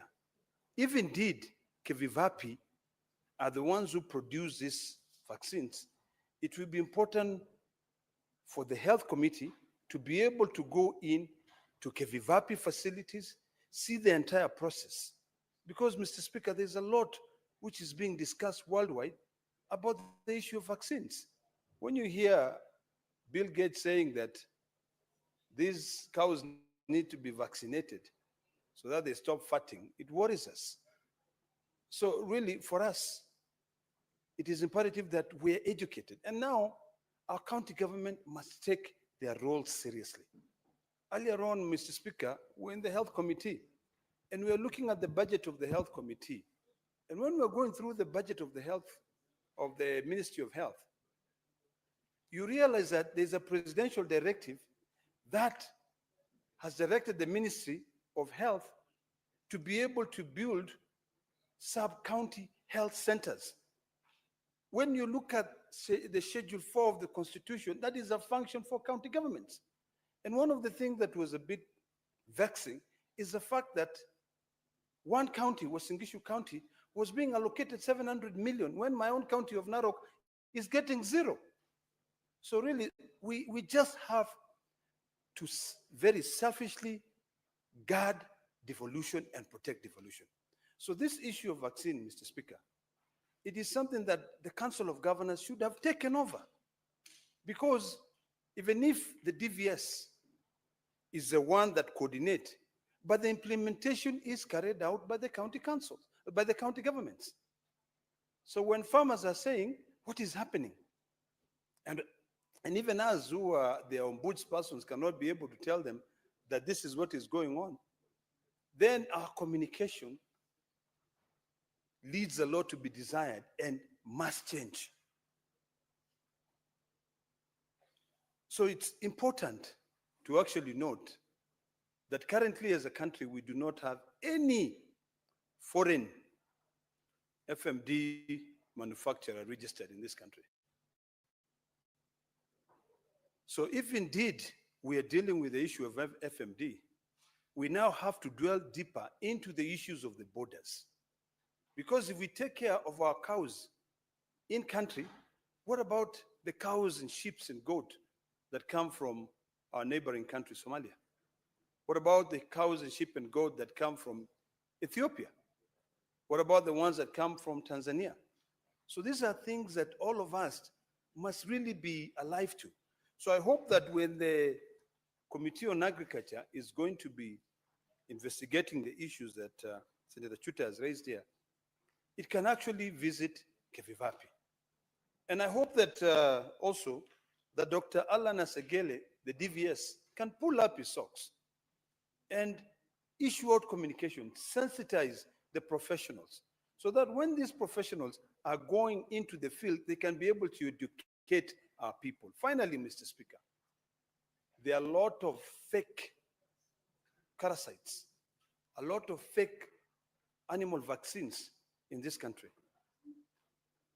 You will find that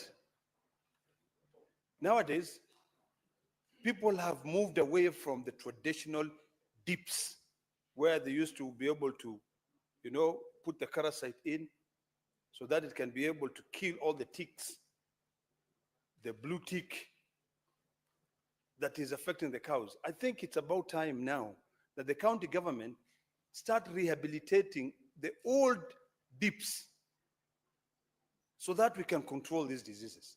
These pumps which are being sold in the market nowadays, some of them are from China, some of them are being made from any other part of the world.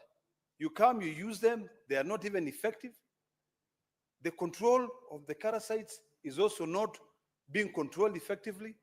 So the DVS must actually now take charge to see that we can be able to control these diseases animal diseases in this country. We cannot survive without livestock.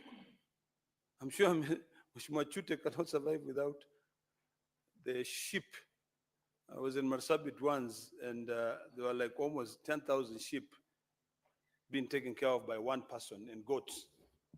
Neither can I survive without the cows.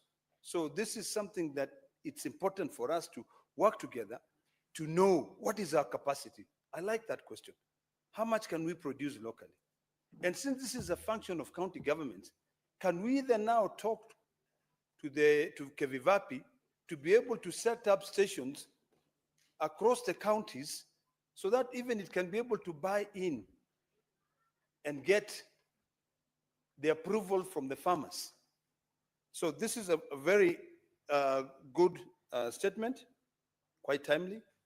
And I hope that all of us, including myself, when we get the report from the Committee of Agriculture, we can be convinced maybe to accept for our cows to be vaccinated. I thank you, Mr. Speaker. Senator Veronica Ndwati. Thank you, Honorable Speaker. I rise to support the statement that has been brought to this House by Senator Mohammed Said Chute, the Senator for Marsabit County, on the foreign nationals working in Kenya's informal business sector. Honorable Speaker, at the very onset, it's important to note that Kenya has an open visa issuance system where it has encouraged many visitors from across different countries, from the neighborhood, from within the African continent to visit our nation. However, Honorable Speaker, the number of foreign nationals that are working in the informal business sector has fundamentally increased. And Honorable Speaker, as you are very aware, every county and even the national government is grappling with how to create jobs for the young people within the Republic of Kenya. So we have jobs like saloon work, hawking, and very small scale enterprises being done now by foreign nationals who are not Kenyans. In a very ideal situation, Honorable Speaker, even foreigners should help to grow the economy.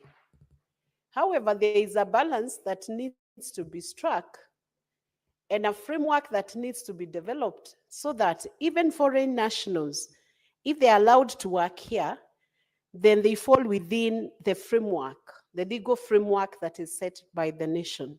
Why do I say so? Because, Honorable Speaker, if you track down Kenyans who are in other countries, in the neighboring countries, in Tanzania, in Uganda, you track them in Zambia, in Congo, in South Africa, every jurisdiction and every nation is pushing that rules are implemented on immigration, such that if you find the Kenyans who are in South Africa, they would have to make certain applications to be allowed to work within South Africa.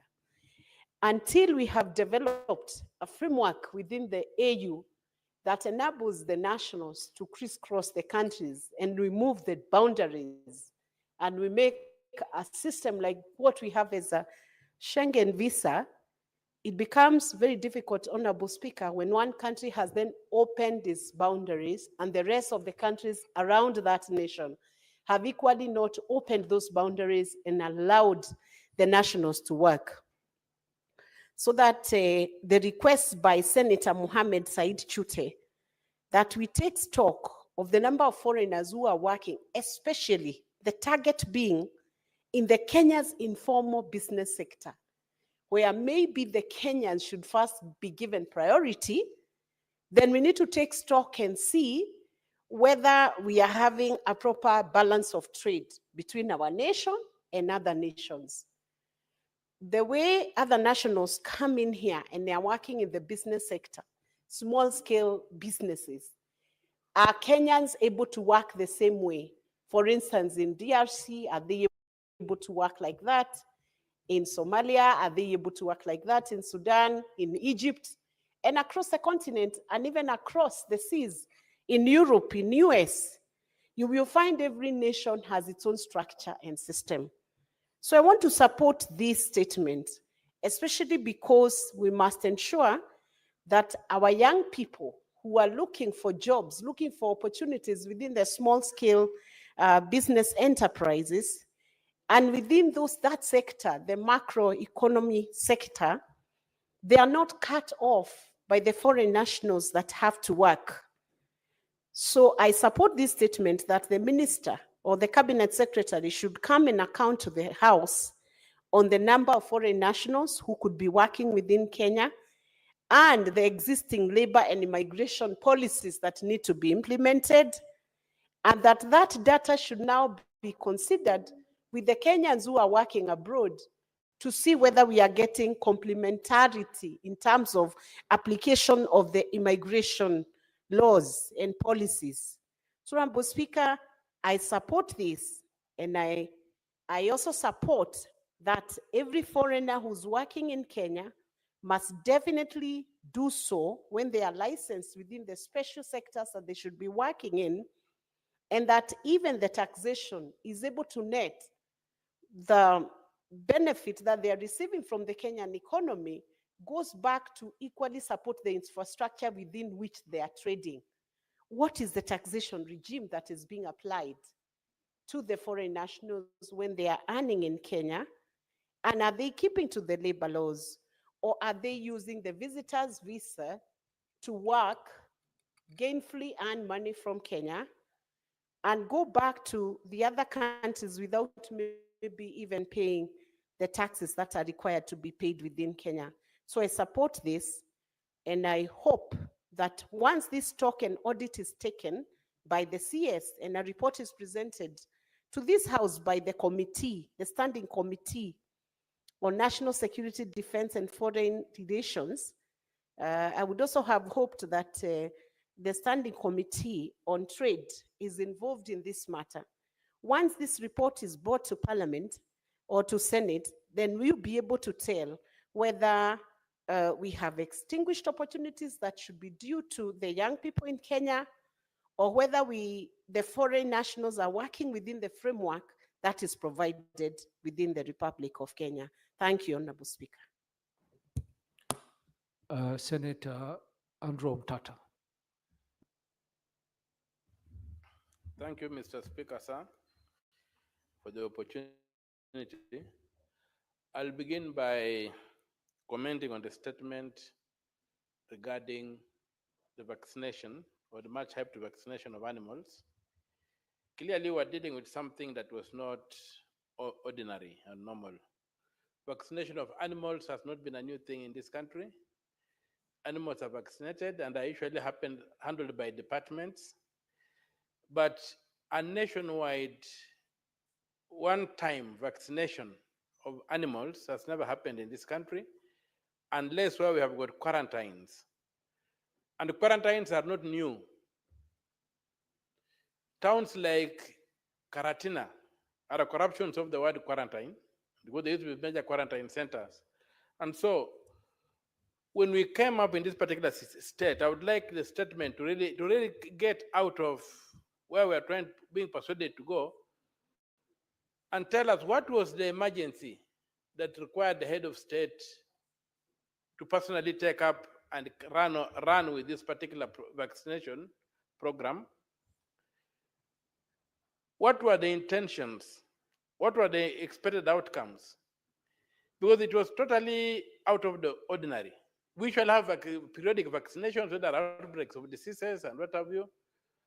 But I cannot recollect a day when there was vaccination driven from State House.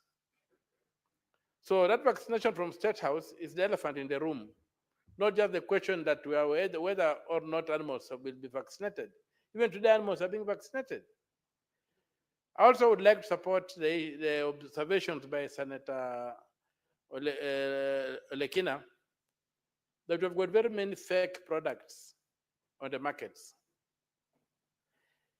I don't know how the standardization or the inspection of these products are done, but there are many fake products, and many farmers have been fallen victim to buying this, products and administering to the animals, and they don't get the desired results.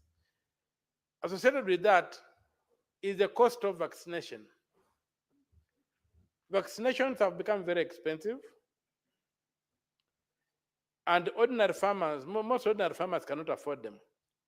You even found when you have got the county governments, you'll find that county government officials who are employed to serve the public, at times those veterinary officers turn around and charge for their services. Some tell you we have gotten this, we have gotten that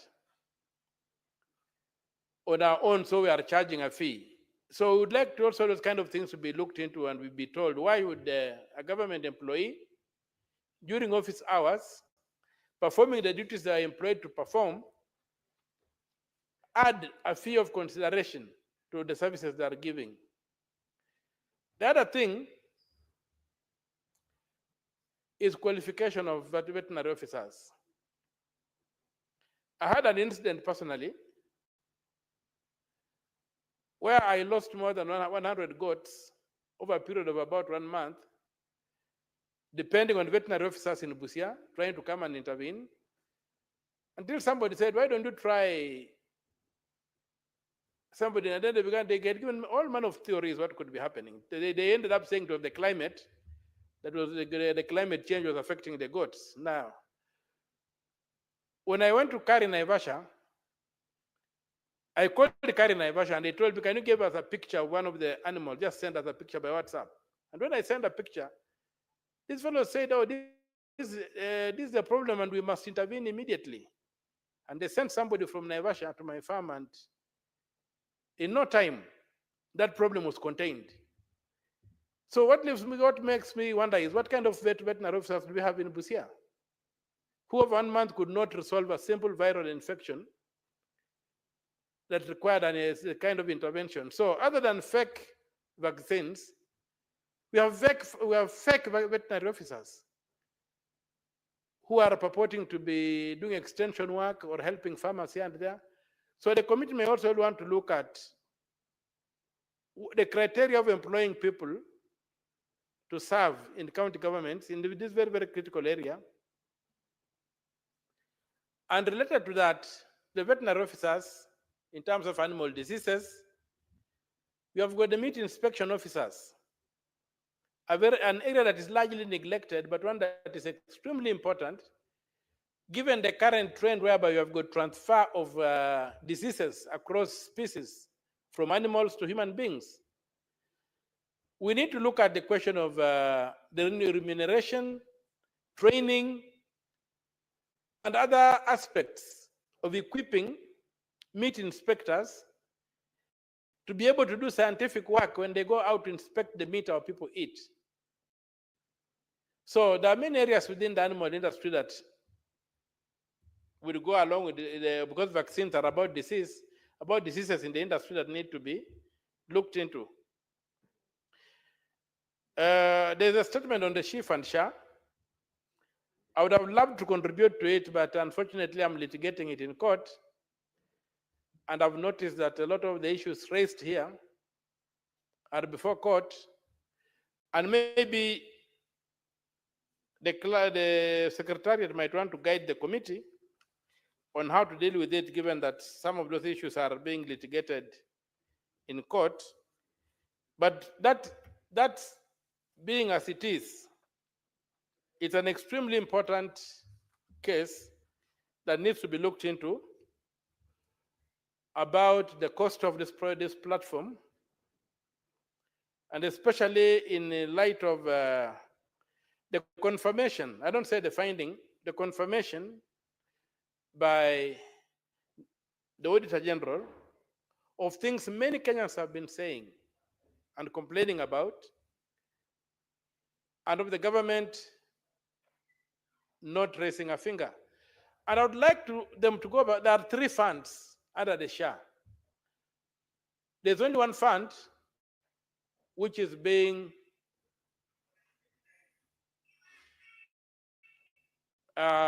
debated or discussed in the public discourse, and that's the SHA, the Social Health Insurance Fund, the SHIF, Social Health Insurance Fund. There's a fund for primary health care and there's a fund for emergency health care. These two funds, in the construction of the act, you don't see how they're being fed, where they're getting their money. And it's like designed that the money will come from the consolidated fund. Now, when you look at Article 206 of the Constitution, you'll find that all money raised by government is supposed to be deposited in the consolidated fund, except where Parliament excludes that money to go into special funds. So I would like the committee to look into that issue and tell this House, when that act was made by Parliament, and we created a fund, who is not being resourced? The chief. As we are debating and fighting it and whatever, it's designed that it will be funded from premiums, which people will pay. That's okay for setting up a fund in terms of the law. But the two other funds do not have a mechanism of feeding them or resourcing them. So where will that money come from? It cannot come from the consolidated fund because Article 2, Clause 6 is an absolute bar. It says where Parliament sets up a fund, it must also set up a mechanism. Parliament can set up a fund to exclude money from going into the consolidated fund. It does not say that Parliament will set up a fund to draw money from the consolidated fund. And yet, under the share arrangement, we have two funds designed to get money from the consolidated fund. What is the information? What informs that kind of disregard for the Constitution? And if you go further and look at the Public Finance Management Act, go further and look at the Public Finance Management regulations, you find that they underscore that word that if a fund is set up, it must be resourced by the legislature. The Parliament must say where the money will come from.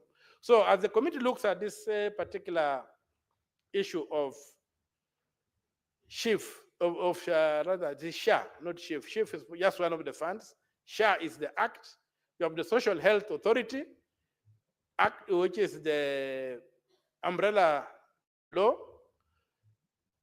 You have the Social Health Act, which also creates Social Health Authority, under which the Social Health Insurance Fund is created as one of the three funds. And in this particular case, I'm trying to help. I want the committee to focus on these two other funds that are lying there, that are hidden in the law, and that are designed to get money from the consolidated fund. How that will be done, I don't know. And I hope it will not be considered that they are what we would call, which are anticipated under Article 223 of the Constitution, where we have got unforeseen circumstances, where then a supplementary budget can be made to provide money to unforeseen circumstances. I hope those two funds are not placed there as unforeseen circumstances that will be used to draw money from the consolidated fund. The question of transport, the statement by Professor Agenda, Port Victoria, not Port Victoria, in Kisumu, the Kisumu port. I'm sorry to have used the word Port Victoria because, you know, Busia has got a lake and Port Victoria was in Busia, not in Kisumu. So I'm a bit confused there, but Professor raises a very important point in terms of the Kenyan economy as a transit economy. Our economy is largely a transit economy. If you look at what we call the economy of Kenya today, is where the Uganda Railway passed. The railway passed from Mombasa going to Uganda. That's why we have what you call the Kenyan economy today. So that corridor is very important. When you look at the traffic on our roads, the most common vehicle is the trailer, carrying goods into the hinterland or carrying empty containers from the hinterland back to the coast. Place of advantage is being challenged by the emergence of Tanzania, the ports in Tanzania. We should also wake up and look at the fact that the Tanzanian territory is largely flat and it's easier to transport across. But the Kenyan territory is a bit steep. You have to cross the Rift Valley. You have to go, and when you go to the Ugandan side, it becomes a bit steep. So we need to look at how do we expand our infrastructure. The standard gauge railway, the meter gauge railway, and the roads. We should not neglect the roads. We should have a deliberate move to dual the road from Mombasa to Nairobi to Nakuru, and then branching off to Kisumu and to Eldoret, then to Busia from Kisumu, and to Malaba from Eldoret, so that we can preserve our comparative advantage over. Senator Mtata, due to time, I would have to ask you to conclude so that we can give the other two senators who want to speak on the statements I'm well guided. an opportunity. Thank you. Thank you, Mr. Speaker. So that by dwelling these roads, we continue giving, we invest in efficiency to be able to compete with the natural terrain that Tanzania has. We've got this other road that goes through Namanga. If you look at the Kenyan side, by the same funder, the Tanzanian side, the road is wider, the road is smoother, the road has got no potholes. On the Kenyan side, the road is already breaking up, the road is narrower. Who cast us? Why are we having this? So let us invest in this infrastructure, knowing that our country cannot even produce enough food. We provide on the service industry. We must also go back and focus on the LAPSET. Open up the northern corridor so that you can have another artery of business from Lamu, going all the way and opening up those sides of Somalia. So let us take that statement very, very seriously, knowing that with the emergence of strong economies in the East Central Africa, with them also manufacturing things that we have been manufacturing in Kenya, our lifeline might remain in us being to transport things affordably, cheaply, and of course the corruption on our roads. We have to crack down, we have to eliminate corruption. We have to make sure that the non-tariff barriers to transporting through Kenya, insecurity and what have you, goods being stolen, are taken out. The government should promote the establishment of proper garages along the corridors so that when trucks fall down, they're able to be serviced. And in Busia, there's a big piece of land in a place called Elechom, behind, just transversing the border, it's about 300 acres. The government should consider putting up a trailer city on that piece of land so that we don't have congestion on our sides. Trucks can drive without non-stop, they get there, then all the procurement can be done, and they simply cross over to Uganda instead of having our roads cluttered with congestion and what have you. Thank you, Mr. Speaker. With those few remarks, I support the motions I've commented on. Senator Hezena.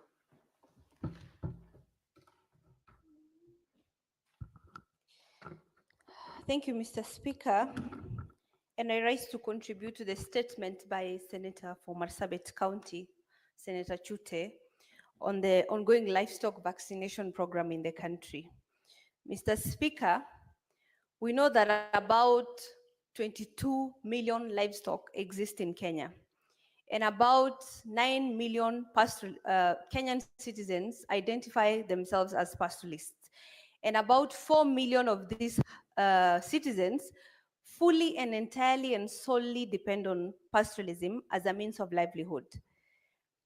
And therefore, when we talk about mass livestock vaccination, without making it clear on what diseases, specific diseases we are vaccinating our livestock against, that directly endangers the existence of this pastoralist. And we are talking about a threat to about 4 million Kenyans. That's a huge percentage. Mr. Speaker, there's never been a public report that we are aware of what this livestock is being vaccinated against. Diseases have not been specified. And I like that the statement also talks about the time outline, outline of the timeline on how long it will take to vaccinate about 22 heads of cattle.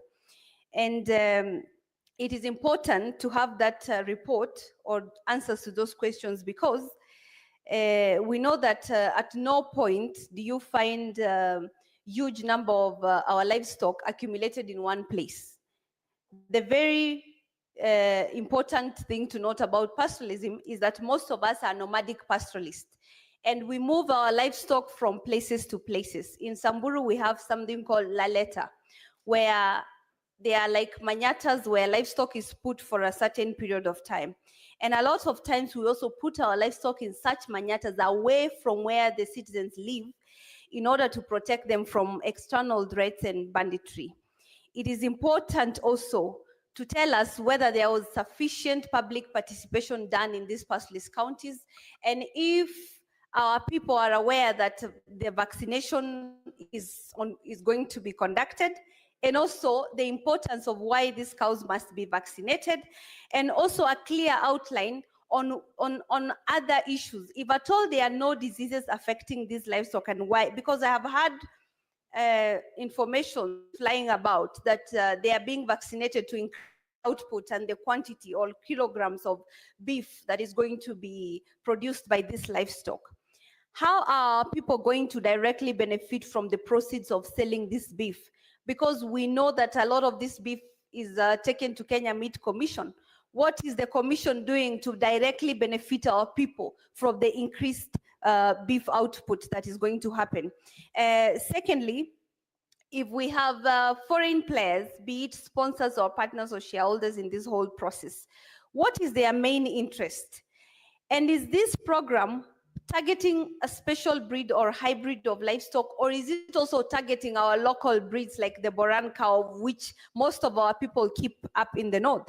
We know that most of these pastoralist communities and this livestock, the 22 million livestock, a good percentage of it, more than half of it, more than 50% of it is concentrated in the northern counties, which is the ASAL areas in the country. It is also important to note, Mr. Speaker, that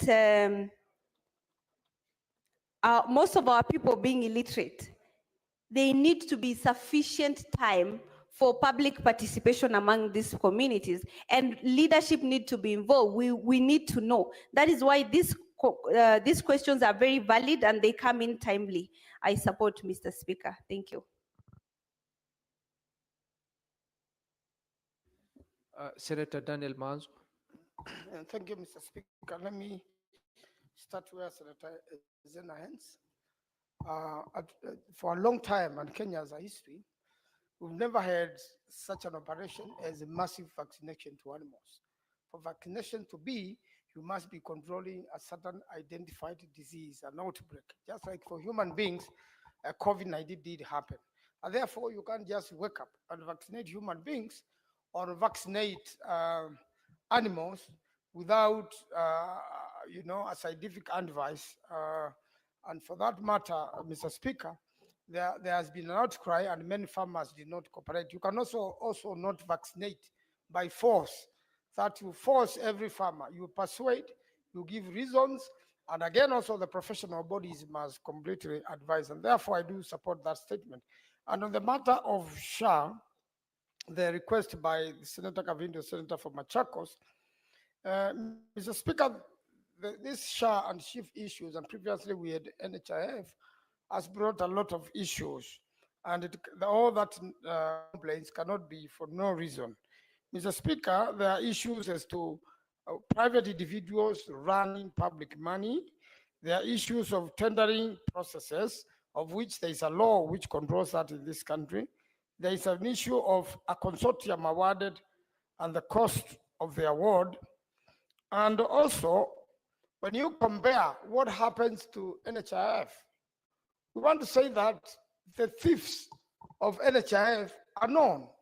The criminals in NHIF are known. What has the government done to prosecute and recover monies stolen through NHIF? The reason the government has done nothing is because the people who did that were friendly to the government, and some of them are also now in SHA and SHIF. And therefore, it is a problem if the current government is totally able to sort out Kenyans can sort it out in the elections, because at the time Kenyans make decision as to how they want to be governed. There are issues of signatories to the account and the contract agreement explaining why there is transfer of funds to an escrow account on a daily or weekly basis. You know, money is raised from the public and it is sent away outside the country. And again, also, in the contract agreement, Kenya shillings 7 billion set aside for training. Who are you supporting? Who are you training? How did you make that assessment that you need 7 billion to train? What are you training for? Because the staff who used to operate NHIF are the same staff employed. Have you employed new members of staff? Therefore, the whole matter is very controversial, and there's a need for the minister or the cabinet secretary in charge of health to come and highlight all these things to the public so that public can stop suffering. We as the members are paid 33,000 every month to go and assist our constituents. We still have to go to our pockets to get people released from the hospitals, and therefore the matter of SHA and SHIP should be sorted out the fastest time possible. And Mr. Speaker, although I do not have a PhD in matters relating to animal husbandry, it is important that Kenyans be explained properly, simple concepts, so that they can do a buy-in and there be public participation before we do massive vaccination to animals. I thank you, Mr. Speaker. Next order.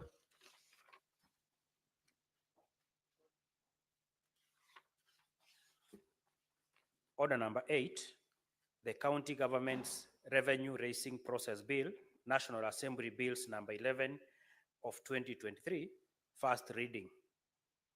A bill for an act of parliament to provide for the process to be followed by county governments in the exercise of their power under Articles 209 and 210 of the Constitution to impose, vary, or waive taxes, fees, levies, and other charges, to establish the Interagency Transitional Committee and for connected purposes.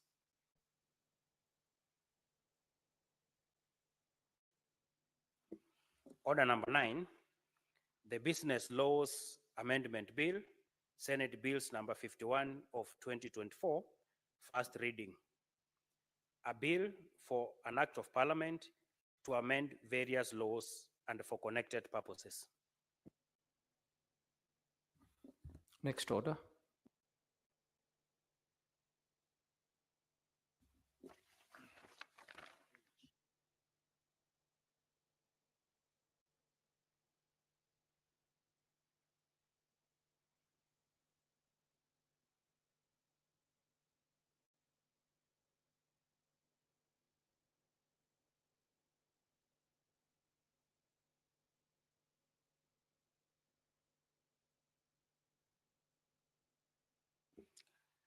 Order number 10, the Public Fundraising Appeals Bill, Senate Bills number 36 of 2024, second reading, division. We're going to rearrange the order paper and defer order number 10, 11, 12, 13, 14, and 15. Next order.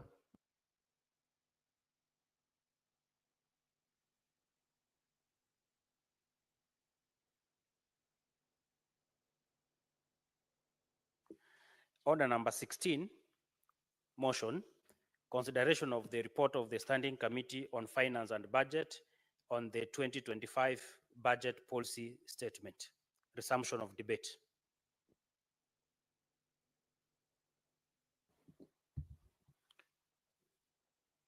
Senator Methu is not here.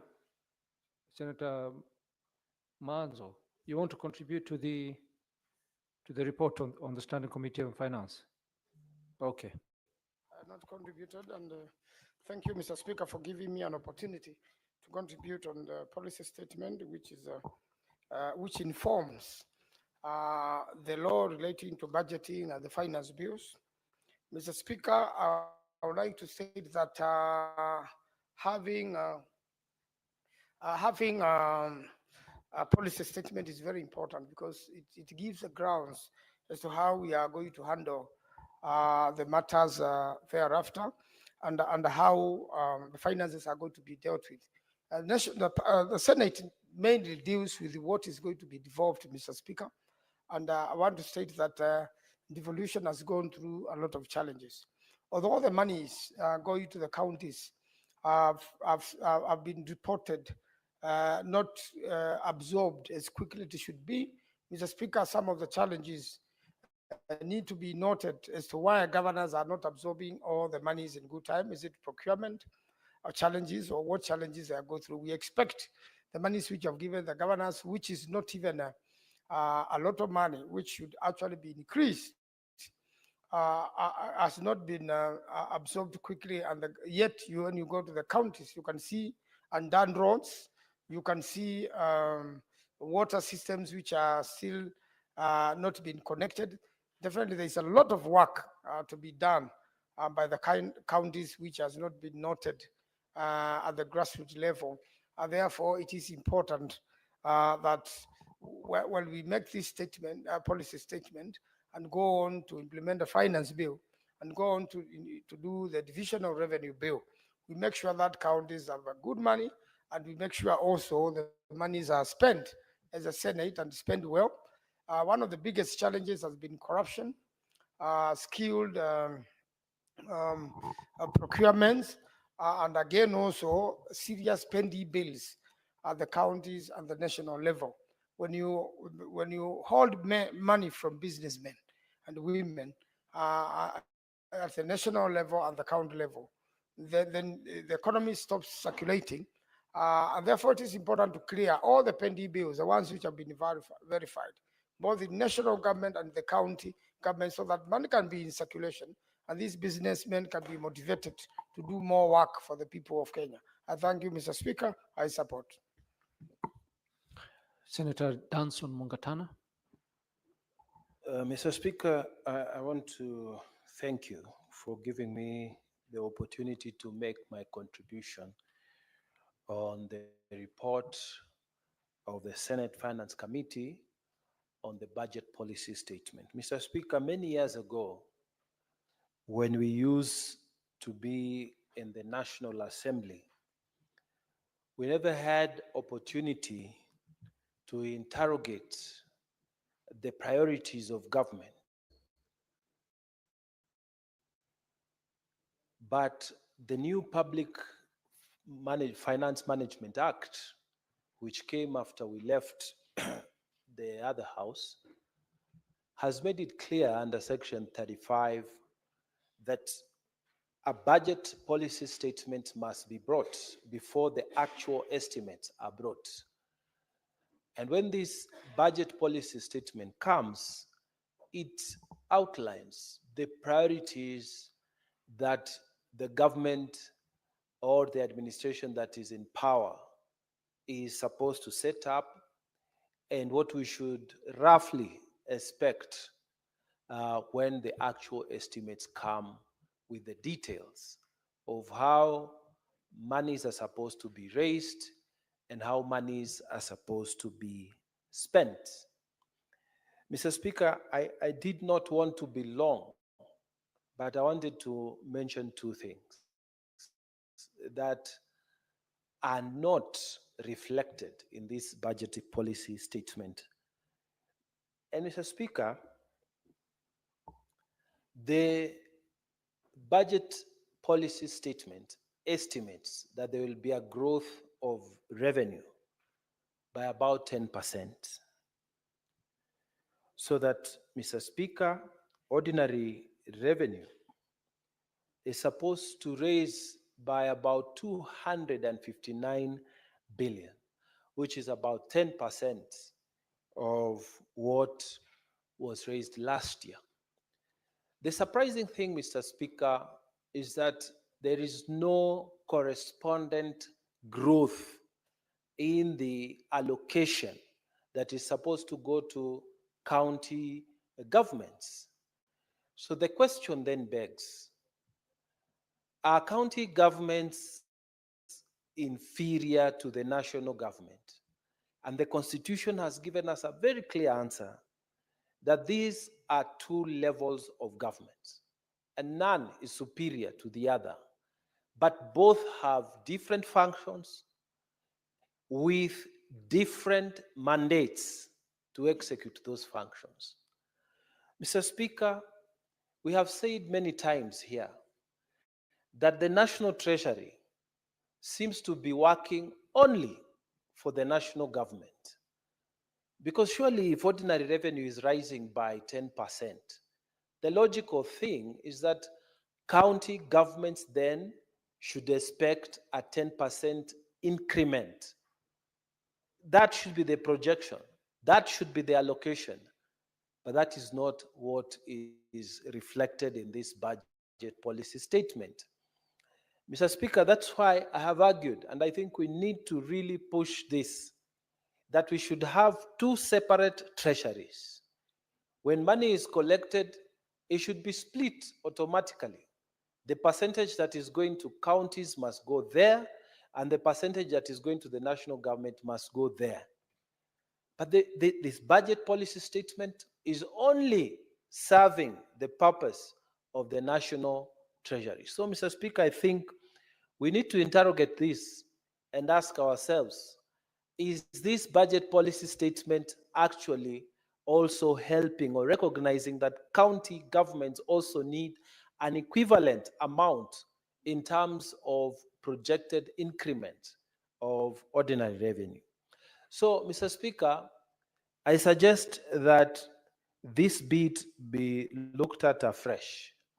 Our mandate as senators is to fight for these county governments, because we have come from a history where the first president of this republic, when he wanted to finish up with Majimbo governments, which were an equivalent of the counties that we have now, what he did was to first of all deal with the Senate, finish up with it by making it come together with the National Assembly.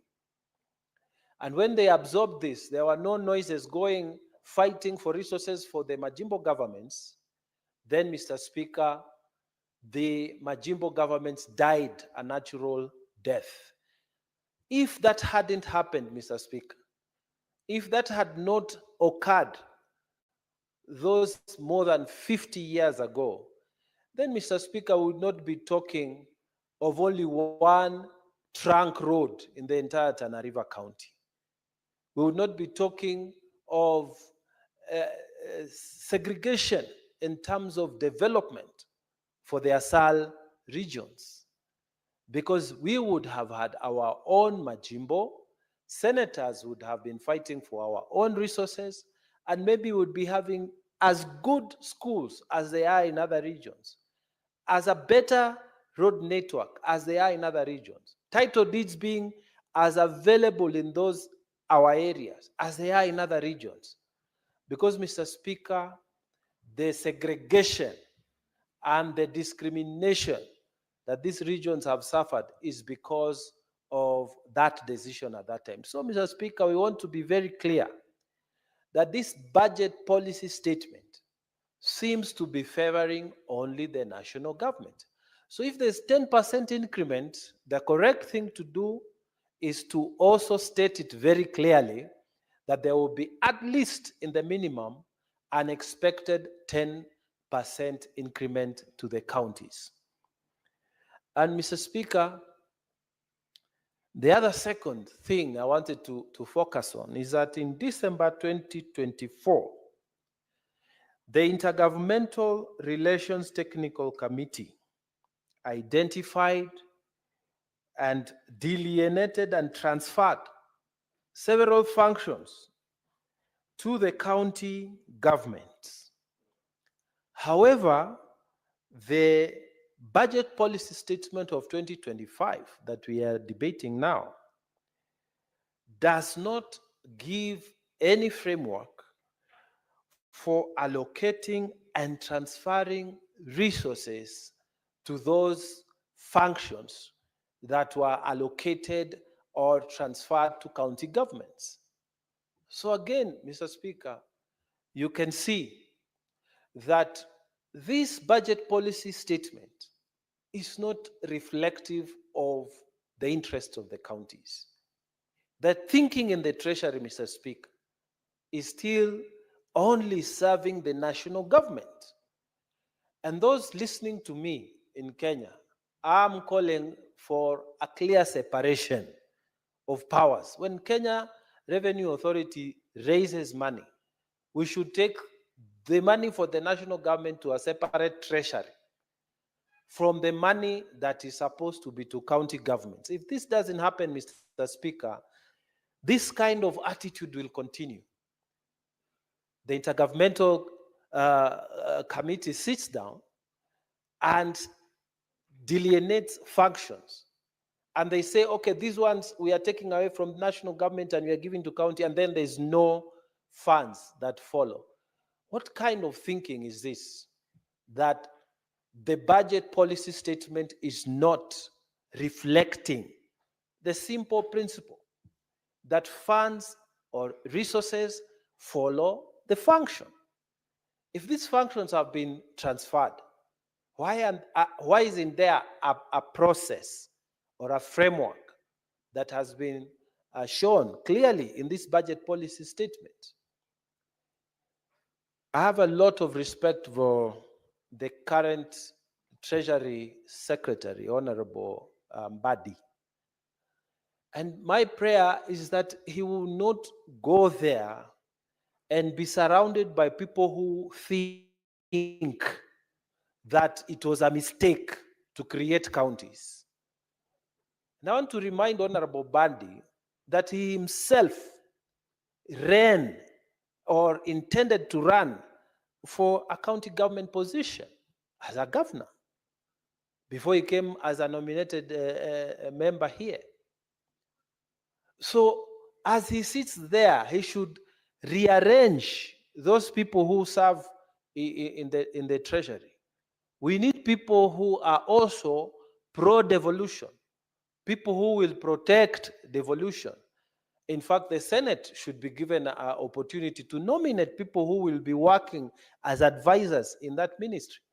Because it seems the people who are presenting this budget policy statement did not consult at all or did not care to hear the views of those of us who are in the devolution family. Mr. Speaker, yesterday, there was a lot of hullabaloo from another member of the devolution family, the County Assemblies Forum. And they were raising issues because some of the promises that were given in terms of the financial emoluments that they expected are not reflected in this budget policy statement, and which means they are not priorities. They are not strategies that have been prioritized. And those promises to help our MCAs who have been degraded from their job positions they used to have in the previous election, the previous government. You know, an MCA who was serving in the last election before this one was earning better than the MCA who is earning now.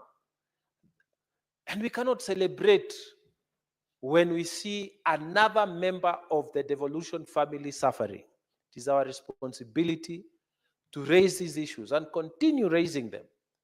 Why? Because when you look at that treasury, Mr. Speaker, that treasury is not friendly to devolution. That treasury thinks that our county assembly forum should not be given any more money. That treasury thinks that the devolution family is a drain on the treasury. They don't think that when you increase funds or you take the funds to follow the function, they don't think that it's an investment in this country. They think it is better to add more money to security, more money to international relations, but they don't think it's important to send money to the devolution family.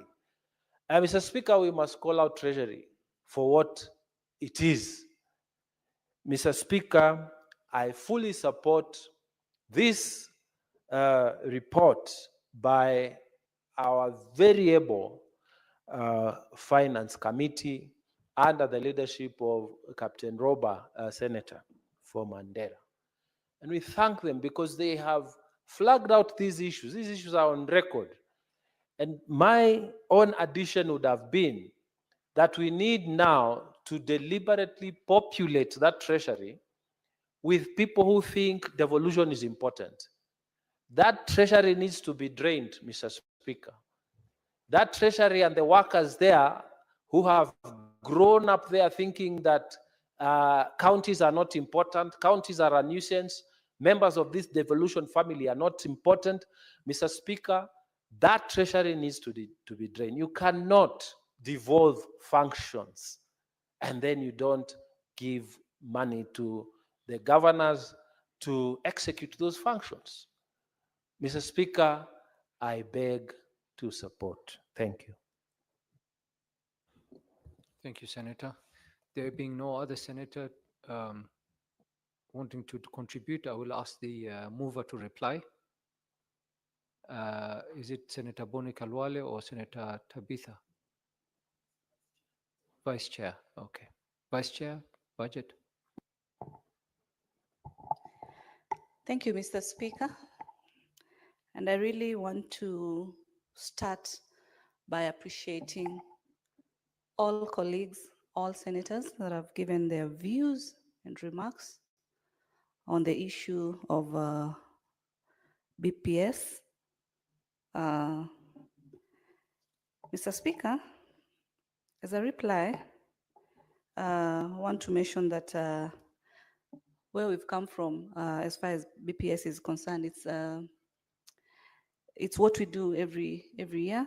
It has a timeline, an issue that as a committee we've also been able to raise on the timeline that is given by 15th of February, which of course has not been very appropriate, but I'm happy because this is an issue that is before the committee. We've been deliberating on it for amendments so that more time is given as far as matters budget are concerned, Mr. Speaker. That was just a mention because I know it's an issue that most colleagues have raised, because matters budget is, these are matters that each and every committee has to look at, and time has been a very key factor, Mr. Speaker. Mr. Speaker, PBS being a government policy document which sets out the broad strategies and priorities and also policies and goals which guides the national government and the county governments as far as preparation of budgets are concerned. And this is a very important process at all levels, both national and county government, and also as parliament. It's a mandate that we really undertake.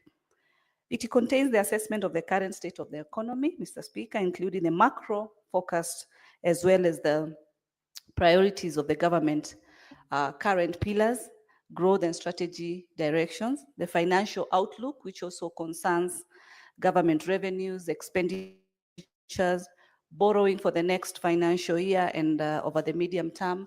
And when I talk about borrowing, Mr. Speaker, this is where this is really where we need to have a deeper discussion when it comes to the issue of borrowing, Mr. Speaker. Today, Mr. Speaker, when we also had the CS for finance and we touched on the issues of this particular borrowing, you realize even as we support counties and during this budget process, these funds that we budget, some of the monies also come from what has been borrowed. The loans that bring about the issue of both domestic borrowing and external borrowing, Mr. Speaker. So it's a matter that we need to be privy of, because then that borrowing plays a very a big role as far as these budgets are concerned, Mr. Speaker. And that's why as a committee, we emphasize on the timelines for the system that is supposed to maximize on the on-source revenue collection by the county governments. As much as we support county increments, but also we should be able to push for more on-source revenue at the county levels. The proposed expenditure limits for the national government includes those for parliament and the judiciary, and the indicative transfers of county governments, as I've earlier said, that is through the division of revenue. The physical responsibility principles and financial objectives over the medium term, which includes limits on the total debt, Mr. Speaker. As I continue, we could not have tabled this report, of course, Mr. Speaker, without engaging our stakeholders. And allow at this point, I also mention our stakeholders and really thank them for their massive submissions and our intense discussions that we had. That is starting with the CRA, Commission of Revenue Allocation, COG, led by the good governor of Wajir, Institute of Certified Accountants, that is ISPAC. We had the Budgeti Hub, the County Assemblies Forum, the Institute of Public Finance, the HENET, the Institute of Economic Affairs, Okoa Uchumi, the 13 constitutional commissions and independent offices, and members of the public, that is Mr. Kevin Ronyo, Mr. Peter Joroge, and Mr. Elid Matindi. And Mr. Speaker, these are stakeholders that we really walked a journey with in the different aspects of our committee and the different issues that we tackle. Mr. Speaker, the theme for the 2025 PBS is consolidating gains under the bottom-up economic transformation agenda for an inclusive green growth. The PBS, Mr. Speaker, does envision the global economic growth performance at 3.2%, Mr. Speaker, was at 2024, with projections of 3.3 for this year, 2025-2026. The economic growth is developing economies, which is projected to stabilize at 4.2% in both 2024 and 2025. The National Treasury, Mr. Speaker, estimates the economy to grow by 4.6 in 2024, down from 5.6 in 2023, with projections of 5.3%, both in 2025 and 2026. Mr. Speaker, for the first half of 2024-2025, revenue performance fell short of 1.4 billion by 107 billion as at December last year, with a collection of 1.3 billion. This was majorly occasioned by underperformance of the ordinary revenue to a tune of 93.3 billion. The 2025 PBS then proposed several initiatives to be able to improve revenue collection and also maximize the revenue collection, which includes the operationalization of the national tax. I don't know why that is keeping me today.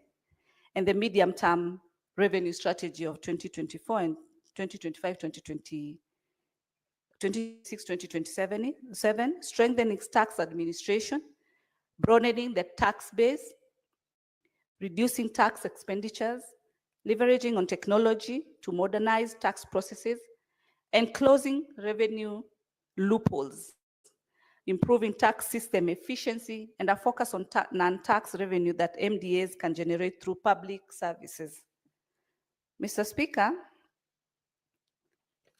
the government, the PBS overall budget for financial year 25-26 is 4.3 billion, which is 9.8% above the approved expenditure in supplementary 1 for 2024-2025.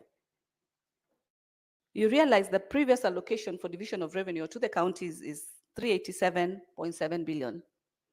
From our last year proposal of around 410, which was occasioned by the demonstrations that took place on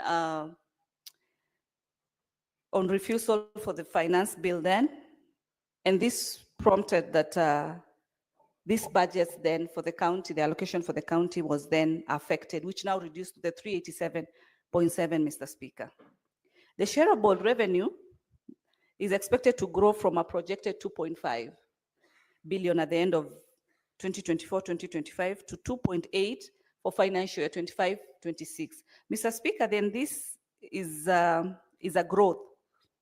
And then I listened to my good friend, Senator Mungatana, when he talked about there's an increment as far as revenue is projected, then the same should reciprocate when it comes to the county allocation, Mr. Speaker. What we have proposed as a committee, Mr. Speaker, is an increase from the 387.7 to 465 in total to the county government. And if I would just mention on how we were able to come up with this particular figure, Mr. Speaker, you note that we have increments that then affect the county government. One of those increments is the housing levy deduction, which totals to about 4.1 billion, and that is supposed to be taken care of by the county government. The enhanced contribution to NSSF, Mr. Speaker, which totaled to 6 billion. Matching allocation to the KIPES project, and that actually is only to the 18 counties, which is at 11.8 billion. CHPs, our very dear health promoters out there, their budget is 3.23 billion.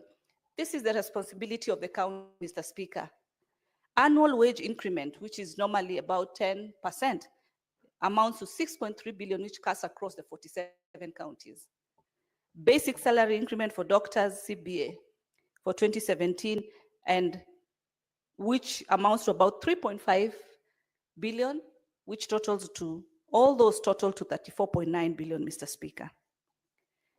These are some of the issues we had raised last time when we actually increased the division of revenue figures. And now with the sums that I've just read out, they justify the increment to go up to 365 billion. It is further expected, Mr. Speaker, also, sharing of the equitable share among counties for the next financial year shall be using the fourth formula basis, which I know is a very critical issue that we very highly participate, and in full recognition of the physical impacts of the new formula from previous years. The committee has provided for an additional 14 billion to cushion all countries from the transitional effects of the new basis. So this 14 billion, including the 34.9 billion, including the previous amount of the 387 allocation 0.7, will be able to give us the 467, Mr. Speaker. Mr. Speaker, in our recommendations as a committee, we recommended that the county equitable share for this financial year should be the 465. The national government equitable share should be 2.3. Equalization fund, Mr. Speaker, this is a fund that as a committee we've gone further and really asked that the Treasury allocates or disperse the remaining 10 billion. This money actually does not increase, Mr. Speaker. It's money that was allocated, some has been dispersed, and the other money, the other balance is actually just spending. These are issues that can come to closure when the Treasury will allocate these particular budgets, so that the main focus of what the equalization fund was to achieve, then we'll be able to achieve, because it was really to touch on critical issues, one of them being health, Mr. Speaker. And we know the issues of health, the way they are so sensitive. So equalization fund 10 billion is what we proposed as a committee, so that we can be able to see that the fund meets its goals. Additional allocation to counties, 69.8 billion, Mr. Speaker. Mr. Speaker, last year, when I sat in the mediation committee on county additional allocations, we were not able to conclude because of the timelines. And Mr. Speaker, one critical issue that brought about forth and back. And I want to mention to Senator Mgatana, I heard him talk about the CS Treasury. CS Treasury, when he appeared before our committee today, was able to categorically state that he is not happy with the wrangles that are there between the National Assembly and the county governments, Mr. Speaker. Because the Senate, we fully support county governments as far as the issue of RMLF is concerned. Today, even as we speak, the bill for county additional allocation that has been proposed by the National Assembly has scrapped off RMLF completely. Our bill on our side, we have not scrapped off because these roads also are belong to the counties, and counties need to improve these particular roads. There's nothing wrong with them having their funds. The funds for county headquarters have also been scrapped off by that bill. But of course, for where we sit as a committee, we understand the need for counties to be able to come to a closure as far as those issues are concerned for the county, there's 5 county headquarters. So you find there's forth and back. I agree that we should also be part of the budget process as a house. This should not just be the responsibility of the National Assembly alone. And that is why, Mr. Speaker, we end up having forth and back. Forth and back. And then who suffers? The mwananchi suffers. There's the saying in Swahili, wakati fahari wawili wanapigana nyasi ndio inaumia, Mr. Speaker. I hope I've said it correctly. And it is a high time that when it comes to these budgetary issues, the funds for the devolved functions should just be left for devolved functions. We had to query a whopping 29 billion, Mr. Speaker, on the health sector that has been transferred to the Ministry of Health directly. And these are functions for the county government. Improvement of different facilities, Mr. Speaker. These are monies that we should be able to see being budgeted for all the staff, all the medical staff. The legacy that should be left for the Ministry of Health when it comes to matters of health should not be the beautiful buildings which are well painted, well structured. It should be the personnel. What is the point of getting into a very smart, well-equipped hospital, And I wonder who knows when they'll be sick? Who knows when they'll need to get to hospital? Who knows? Is there a calendar? Is there a date? Is there, a specific timeline? No one knows. The most important theme, in this budgeting, we should be able to see that the personnel, the staff are supported by their remunerations being paid and being paid on time. The issues of us seeing doctors, health workers, each and every week, they're on strike. And up and including today, Mr. Speaker, they still approach the gates of Parliament. How can we be discussing billions? Billions. Yet the medical staff remunerations are still due or are still pending. Gratuity issues that you look at how much budget is needed. Where I sit today also in the health committee, we were looking at how much is needed to pay the UHC workers. And remember, these workers were the ones who are on the front line during the time of COVID, when you and me were told to lock ourselves in the house, keep distance, to be safe. But they were bold enough to be on the front line, to be able to stand for this country, Mr. Speaker.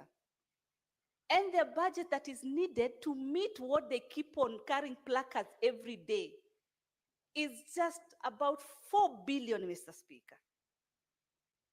It's about just 4 billion. I'm happy I've seen the budget that even the CS was able to state that medical practitioners, the 2017 CBA was agreed, this money was budgeted for, because it's budgeted for actually in this financial year about 1.7 billion. and all that. But you see, when it comes to the medical space, the medical industry, there should not be a separation of this cadre of a medical worker or this cadre. They are all important and they play key roles in this country. So when it comes to these budgets, it should be fair. Let the counties get what they need to get. The issue of on-source, as I mentioned earlier, Mr. Speaker, it's an issue that also the county governments should be able to speed up so that we have a uniform system that helps collect on-source revenue. We stop depending on the national government. We are concerned. I know there was a time the president proposed a team to be able to look at the audit issues as far as debt is concerned. Politics led the day when that proposal came. But I'm sure, and as the minister mentioned today, that the Auditor General Office will be able to look into this so that Kenyans will be able to know what is the debt, to what level it is, and also how to reduce on this debt so as to improve on our own source revenue. And I want to encourage the governors and county governments, as much as Senate fights for you for more allocation, additional allocation, work on reducing your pending bills. It is so painful as we push for more funding to the counties, but the pending bills are increasing each and every year. What are we doing to our Kenyans? The cry that is out there, Mr. Speaker, for Kenyans is the economy, is a situation that we are, that is currently in place because money is not moving. If these bills cannot be sorted, Mr. Speaker, then of course our people will continue, crying. We look at the domestic borrowing versus the external borrowing. We are at 65% and 35% borrowing from externals. What are we doing to the private sector? I also noticed, Mr. Speaker, that even the CBK rates for the bank are not being fully implemented by all the banks.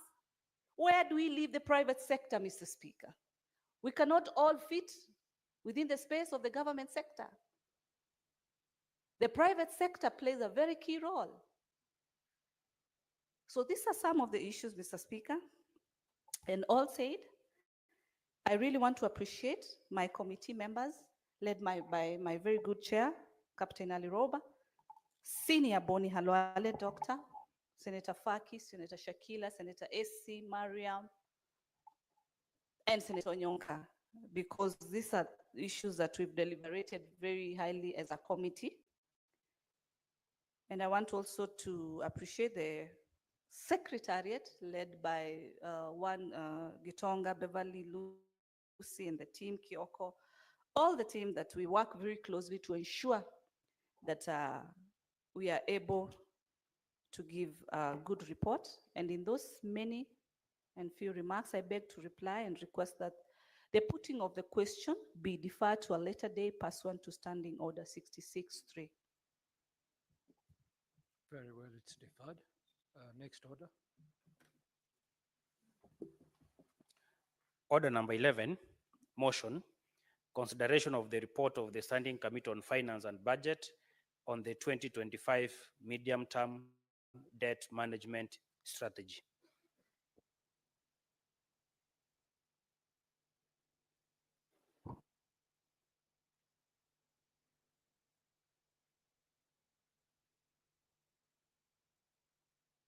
Senator Boni Kalwale. Thank you, Mr. Speaker. Mr. Speaker, I rise to move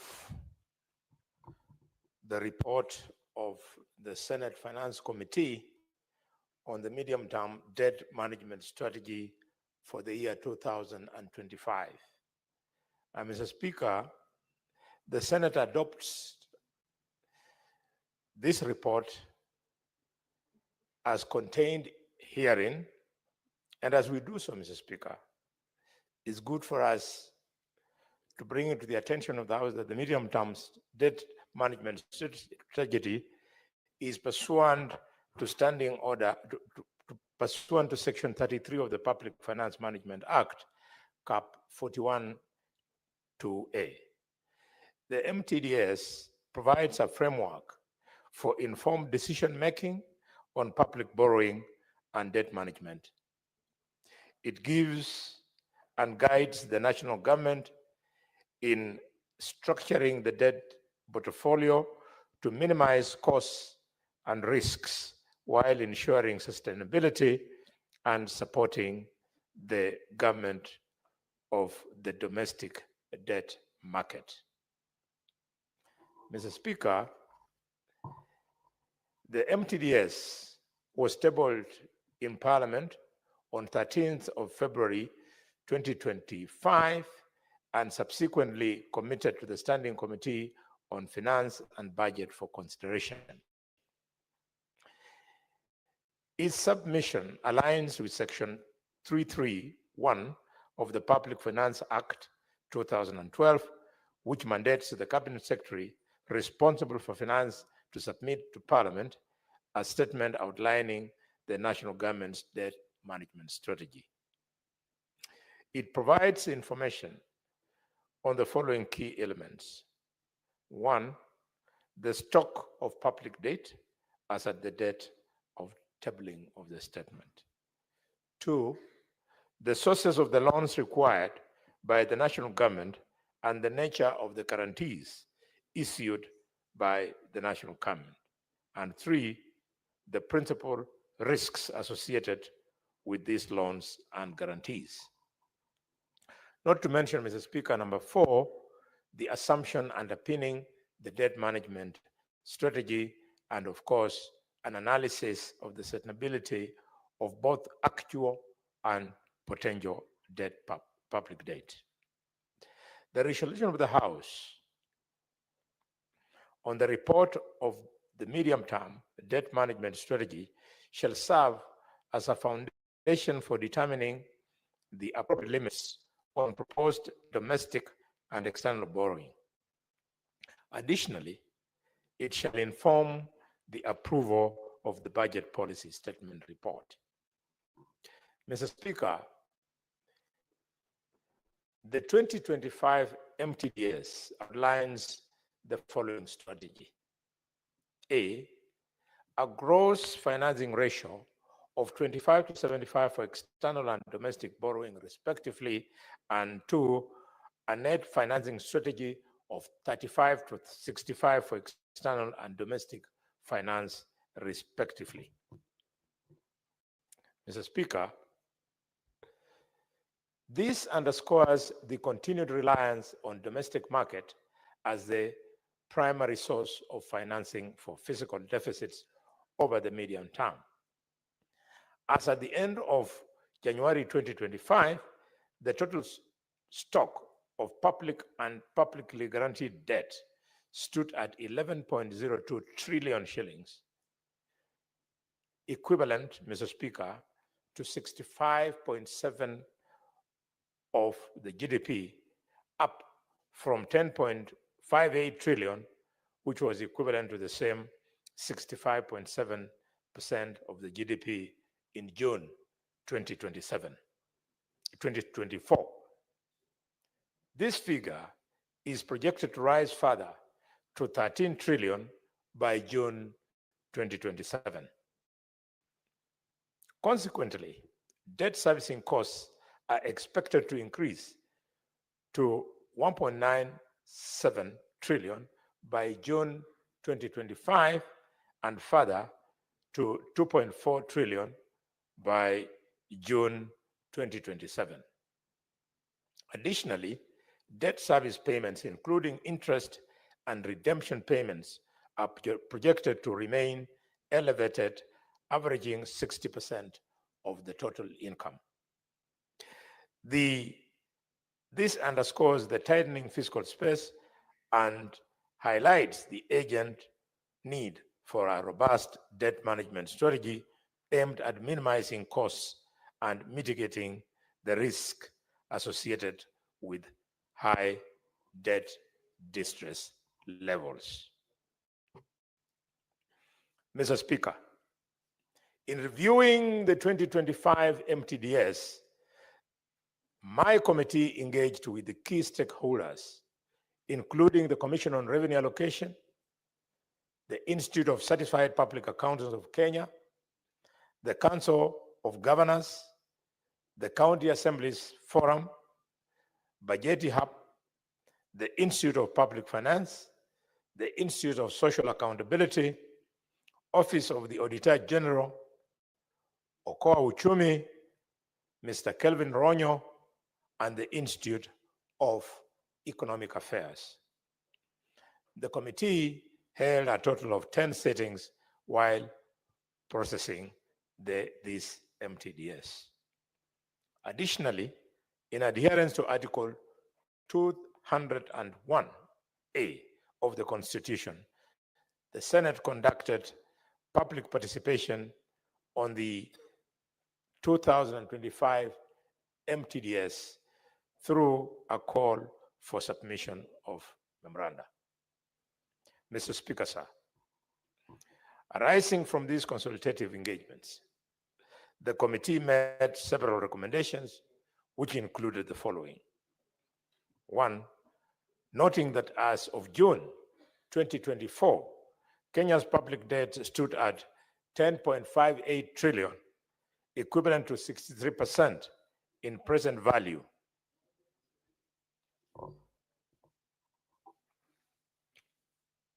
Terms exceeding Public Finance Management Act frameworks of PV to GDP ratio of 55% by 8% points, the National Treasury should submit quarterly reports to Parliament detailing the progress made towards compliance with the set threshold as contained in the Public Finance Management Act. Two, that the National Treasury, Central Bank of Kenya, and Controller Budget should fully automate the withdrawal of debt service payments from the Consolidated Fund by 31st May 2025. And that additionally, an interagency report on the implementation status of these recommendations should be submitted to Parliament 15 days after the 31st of May 2025. Three, that to enhance financial controls, improve accuracy and timelines of public debt statistics, and strengthen decision-making for greater transparency and accountability, the National Treasury should integrate the public debt management system with integrated financial management system, IFMIS, by May 31st, 2025, and submit a report to Parliament within 15 days of implementation. Four, that to enhance transparency and accountability in anticipated increase in domestic borrowing, the National Treasury should within 60 days, one, establish a working committee to develop criteria for assessing the effective utilization of borrowed funds by ministries, departments, and agencies, and establish the Registrar of Government Securities in accordance with Section 55 of the Public Management Finance Act. And that two, it should ensure that the debt register records comprehensive details on the utilization of borrowed funds, including specific breakdown of projects financed through the proceeds of infrastructure bonds. E, that the National Treasury should establish a multi-agency committee comprising of representatives from the National Treasury, the Central Bank of Kenya, and the Controller Budget to review the public debt procurement process and, Madam Speaker, assess the utilization of borrowed funds. The committee should report to the Senate within 60 days. To mitigate the impact of high debt service costs, the National Treasury should ensure efficient resource utilization, prioritize investments in high-impact sectors, and enhance the timely implementation of projects and programs. Allow me, Madam Chair, Madam Speaker, to make a few remarks on the financial recommendations that we made as a committee. That the fiscal deficit target for the medium term is approved and set at 4.6% of the GDP for the financial year 2025-2026, and at 3.8% of the GDP for the financial year 2026-2027, and at 3.5% of the GDP for the financial year 2027-2028, in line with the fiscal consolidation path, and that the country's borrowing strategy is approved at 35% for the net external borrowing and 65% for the net domestic borrowing, as contained in the 2025 midterm debt management strategy. Finally, Madam Speaker, I'd like to appreciate stakeholders who appreciated our work and appeared before the committee or submitted memoranda on the 2025 MTDS. And I also appreciate members of the committee on finance and budget for their commitment and dedication to complete the task. I also wish to appreciate the Office of the Speaker and the Office of the Clerk for facilitating the committee in executing its mandate.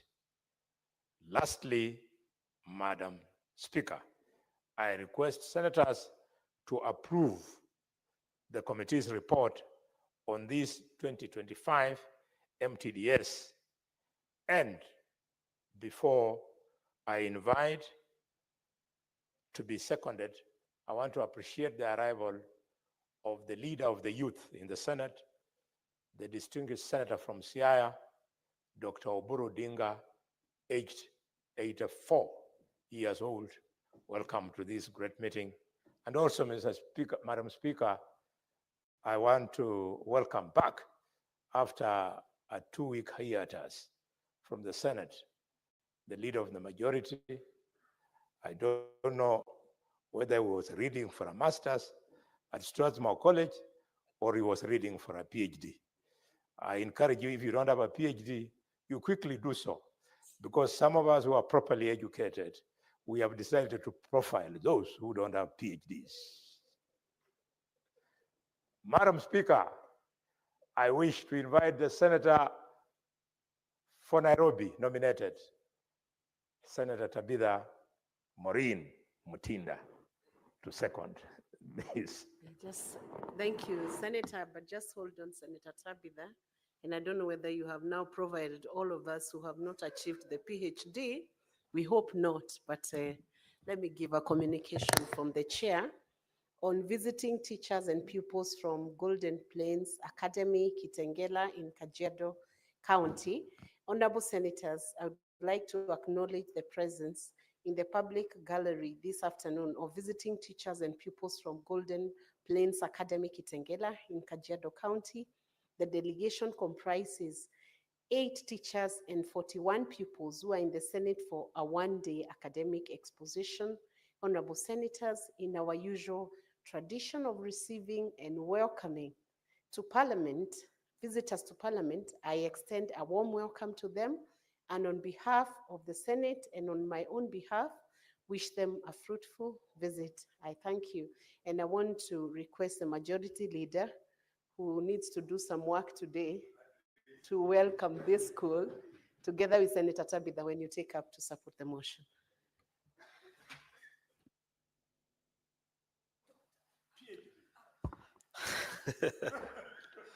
I don't know why the majority whip, Madam Speaker, is animated this afternoon, and why he wants to announce to the students that haven't been around for a while. But it's only last week, and I've been coming evenings after class at 5 o'clock, Madam Speaker. So I want to join you in welcoming these pupils and teachers from Golden Plains Academy Kitengela in Kajiado County. There are 8 teachers and 41 pupils who are in the Senate for one-day academic exposition. Madam Speaker, I know it's always an interesting time when students get an opportunity to watch the house. It's unfortunate that by the time these students arrived, many of our colleagues have already checked out for the day. But it doesn't mean that they are not working. We have immediately after this wall, there's what is referred to as a senator's lounge, where many of our colleagues follow debates from the House. And if there's a need for them to come and respond to something, they walk back into the House. So it doesn't mean that if you see the chairs empty, that it goes without a fact that senators are not around. I can tell you that had you been here at 2:30, we were near, the House was nearly full house, Madam Speaker. So I hope they get to interact with the senators, learn, and get to understand what's happening. What the minority whip was doing, just to inform them of the procedure that we're going through, was moving actually a motion.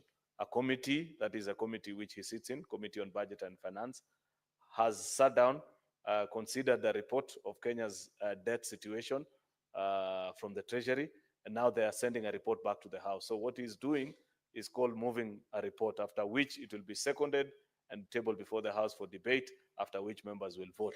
So that's one of the many things that we do in this particular House. I wish them well in their studies, Mr. Speaker, because these are our leaders of our country presently and in the future. And for those who want to pursue a future in leadership, political leadership in this country, Madam Speaker, they're welcome to do so. This is a very fulfilling profession. Never mind all the difficulties that come with it. I wish you well in all that you're up to and in your journey back to Kajiado. I thank you, Madam Speaker. Thank you very much, Honorable Majority Leader, Senator Aaron Cheriot, Kericho County. I want to also give another communication from the chair on visiting teachers and students from Diaine Girls Secondary School, Mokorene constituency in Nyeri County. Honorable Senators, I would like to acknowledge the presence in the public gallery this afternoon of visiting teachers and students from Diaine Girls Secondary School in Mokorene constituency, Nyeri County.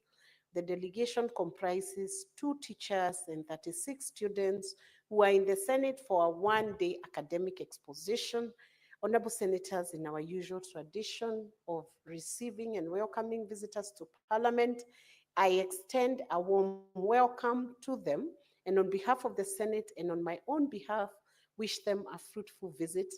Thank you. I will request Senator Tabitha, when she's seconding this motion, to first acknowledge and receive those students from Diaine Girls Secondary School, Mokorene constituency in Nyeri County. Thank you, Madam Speaker.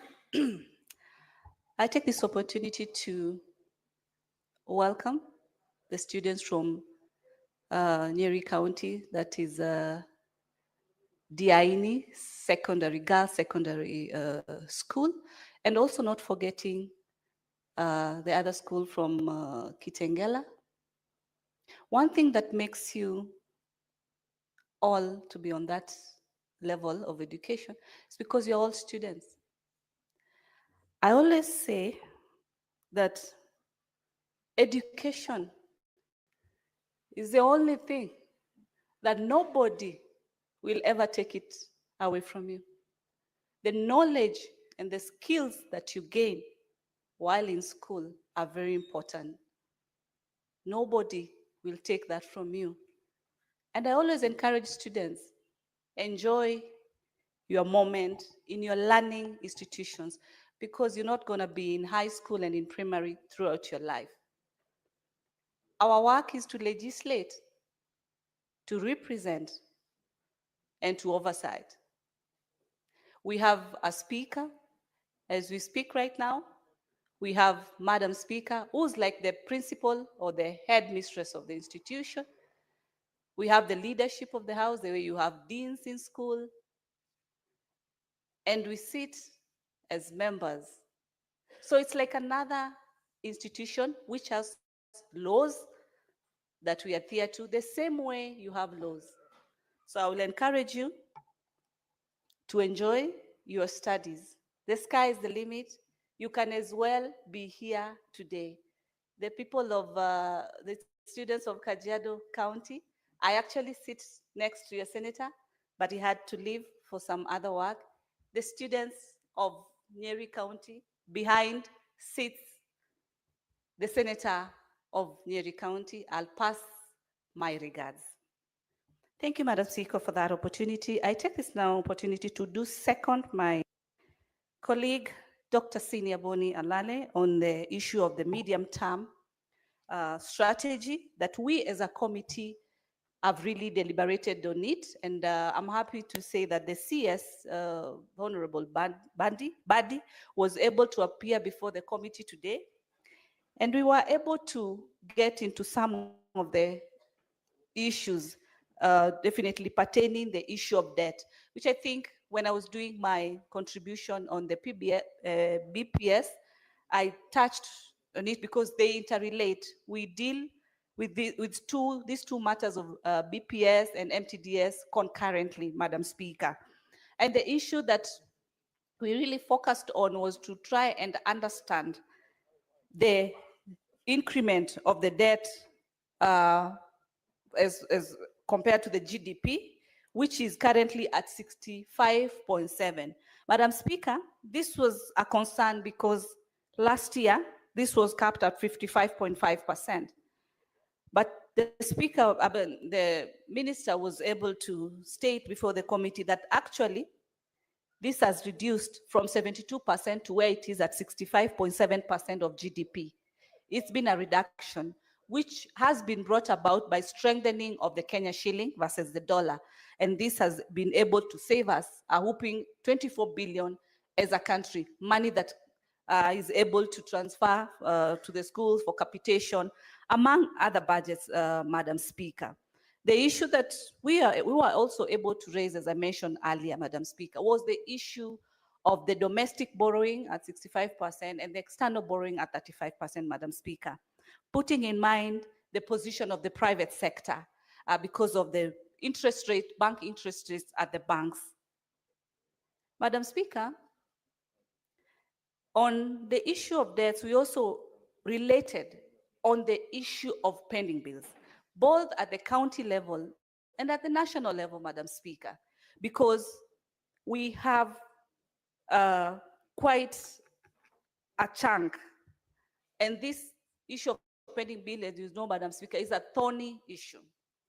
We were able to ask the minister the amount of non-performing loans as far as the issue of pending bills are concerned. Kenyans, the way they are suffering, they're not able to pay their loans simply because their supplies have also not been paid. And each and every year, we are budgeting.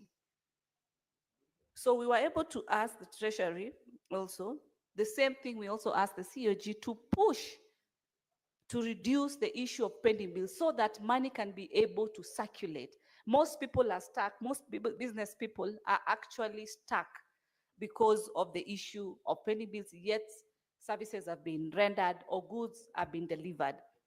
The issue of the cash basis versus the accrual basis of accounting is an issue that as a committee we were able to also deliberate on the importance of the accrual accounting system.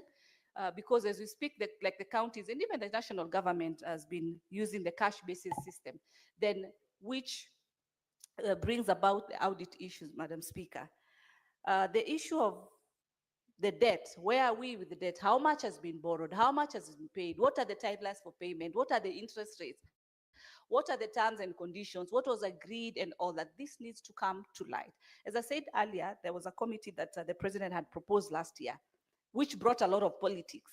But the minister was able to promise the committee that through the Office of the Auditor General, this report should be tabled and we should be able to be more informed on the level of or how much debt has been borrowed, what is expected to be borrowed, because as we continue doing budgets, Madam Speaker, you know very well, we are prospecting. We do not have the actuals, and hence now the borrowing comes in. But borrowing, looking at it on the positive perspective, then our credibility is positive. Hence, we are able to get the approvals for the loan, or we are able to be supported. But we also need to ensure that we prioritize, as I said earlier, on the human resource capital.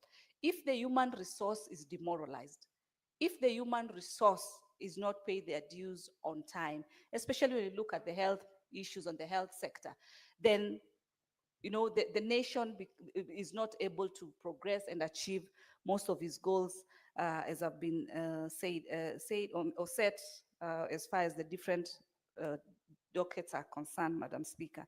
So, all said, Madam Speaker, I urge the members be able to support our report, and also because of the timeline issue, as I said earlier, we are behind time as far as the BPS is concerned, as far as the passage of this MTDS is concerned, and I would want to urge colleagues that before the end of this week, through the able leadership of the Majority Leader Aaron Cheriot and our counterpart Mazayo, to be able to ensure that we pass these two motions. Otherwise, then we are not within the timelines. But I've also informed the House that we are having PFM amendments to be able to increase the timeline, because the time is normally too short, and these are very, very critical issue. And lastly, before I forget, Madam Speaker, just to mention that we've noticed also as a committee that some budgets have been set at the national level, especially on the Ministry of Health. More funding has been able to move, and you look at the specific funding, you realize these are projects that should be done within the county level, Madam Speaker. With all those many and few, I do second. Thank you very much, Senator Tabitha. Honorable Senators, I propose the question that the Senate adopts the report of the Standing Committee on Finance and Budget on the 2025 Midterm Debt Management Strategy laid on the table of the Senate on Wednesday, 12 March 2025. Thank you. I want to now invite the senators to contribute to this motion, beginning with the Majority Leader, Senator Cheriot Aaron, Kericho County. I thank you, Madam Speaker. This is a very important report that comes from the Committee on Budget and Finance, and it's a pity, Madam Speaker, that it's being moved late in the evening when most members are out. But I hope that each senator gets an opportunity to speak on this particular issue, because this is a very fundamental issue. And personally, Madam Speaker, I've been very, very consistent on my call for a better management of our debt from the days last Parliament, Madam Speaker, when we raised first the nominal figure, I think from 6 to 10. I oppose that move, Madam Speaker, for reasons that I'll speak onto, and why I feel the Budget and Finance Committee, though they have done a good work, can do better on this particular issue, because it's not just a ticking of the box when Treasury lays before the House the debt management strategy that they want to bring before this particular Parliament. We are placed with serious responsibility as a legislature and the institution of accountability, where we can call on the Treasury and ask them, Madam Speaker, to perhaps do better on many areas. This issue of debt is not a very simple issue. It is a serious issue, Madam Speaker, which, if not properly managed, can lead the country into economic collapse. This is a threat that we've lived with for a while. If you take time, Madam Speaker, to read the Kenya Kwanza Manifesto, you will see that the issue of debt featured quite prominently. And it is described there as a perfect economic storm, what Kenya finds itself in, that we still are tinkering on or about 70% I think from the figure that they've given, to be specific here, is that we are currently at actually 65.7% of the GDP, Madam Speaker, which is not a very interesting figure. Remember when we passed the amendment that I now supported to a percentage, and we explained the justification there in 2023, if I'm not wrong, Madam Speaker, the argument was that that is a more scientific and more accurate than having it in a nominal figure, Madam Speaker, as such that as the economy continues to grow, then you keep your debt at a sustainable level. You know, because of the situation that we are in, the fiscal space that we find ourselves in, Madam Speaker, it is not possible not to borrow. Yet you must still also do so responsibly. Because if today we were to say that you are not borrowing any shilling, Madam Speaker, because I've seen people ignorantly argue so many times in public spaces, Madam Speaker, then perhaps debt repayment might be the only thing that we will be able to do, because unfortunately it's the first charge on our consolidated funds, Madam Speaker, with a debt repayment of close to 1.6 trillion, Madam Speaker, then you'll be left with less 600 trillion to fund counties, you haven't paid salaries and all that. Therefore, let's not even have that conversation, because it's totally impossible today in this economy not to borrow and fail to default, because you'll have to choose one thing.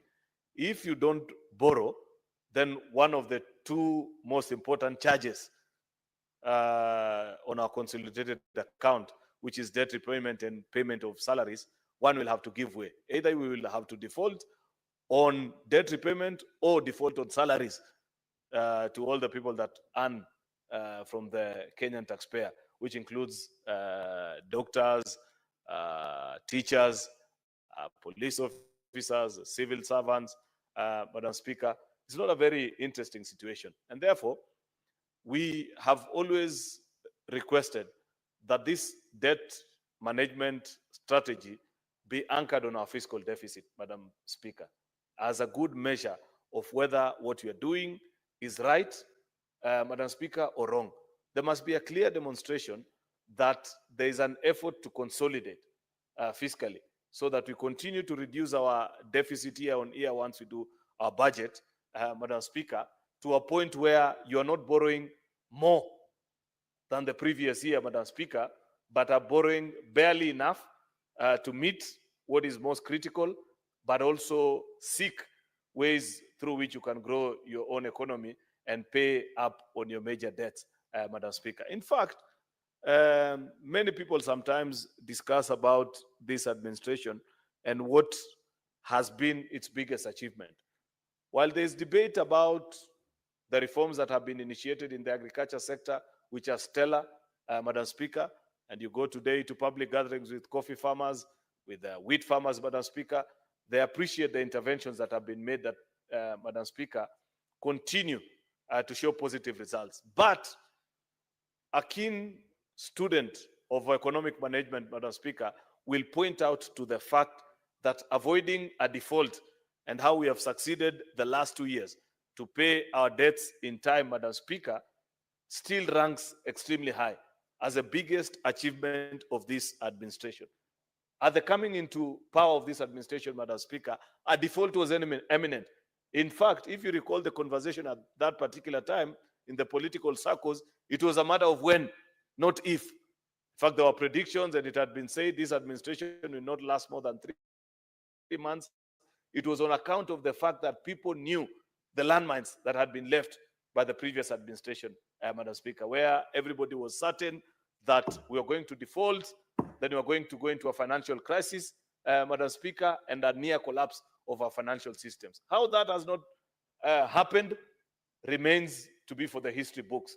And while this is a conversation that is perhaps beyond the understanding of many average people who, for one reason or the other, may not be able to comprehend or follow through what this has been about, Madam Speaker, it remains to be one of the key achievements of this administration. Repaying of the Eurobond in good time, Madam Speaker, and the near $1 billion repayments actually of the, I think the SGR loan, and there's another one syndicated from one of the commercial institutions. I forget the exact name at this particular point, that has happened in the last 6 months, Madam Speaker, is something worth remembering. Therefore, the question that we should ask ourselves as a House, as we consider this report on the midterm debt management strategy, is what is it that we are doing to ensure, Madam Speaker, that in future we shall have a more sustainable economy without appearing it to grow it actually to levels beyond our repayment abilities in the near future. And if we keep on shifting goalposts, the way I see it being done, Madam Speaker, we will find ourselves in a very difficult. Everybody will keep on kicking the can down the road. Then it will get to a point, Madam Speaker, where it will no longer be possible to either repay debt and continue thriving. Therefore, I want to urge our colleagues in Budget and Finance Committee to take this work extremely seriously. I have read through this particular report and I'm impressed by what they've done, but there's a lot more that they can do, Madam Speaker. Number one, pointing out on things which I feel the Budget and Finance Committee needs to lead this House into a conversation on. The country must be informed at every given budget making season, including the BPS season that we are in, is how well are we reducing on the fiscal deficit. The last 2 years, is it from 4%? There was a promise that in 26-27, which is the next financial, 25-26, was going to drop beyond 3%. Is it possible, especially with the events of last year, June, happening, where government is not able to realize sufficient revenue, and also with the continuing growth on public expenditure, on critical expenditure, Madam Speaker. You know, sometimes our newspapers choose to be very simplistic and say, oh, there's this 3 billion that is being used for innovation and this or the other. While that is an important point, it's not the main point in a budget conversation. In a budget that continues to grow, and I think the BPS statement this year was at 4.3, Madam Speaker, the fine print needs to be checked against what is it that continues to consume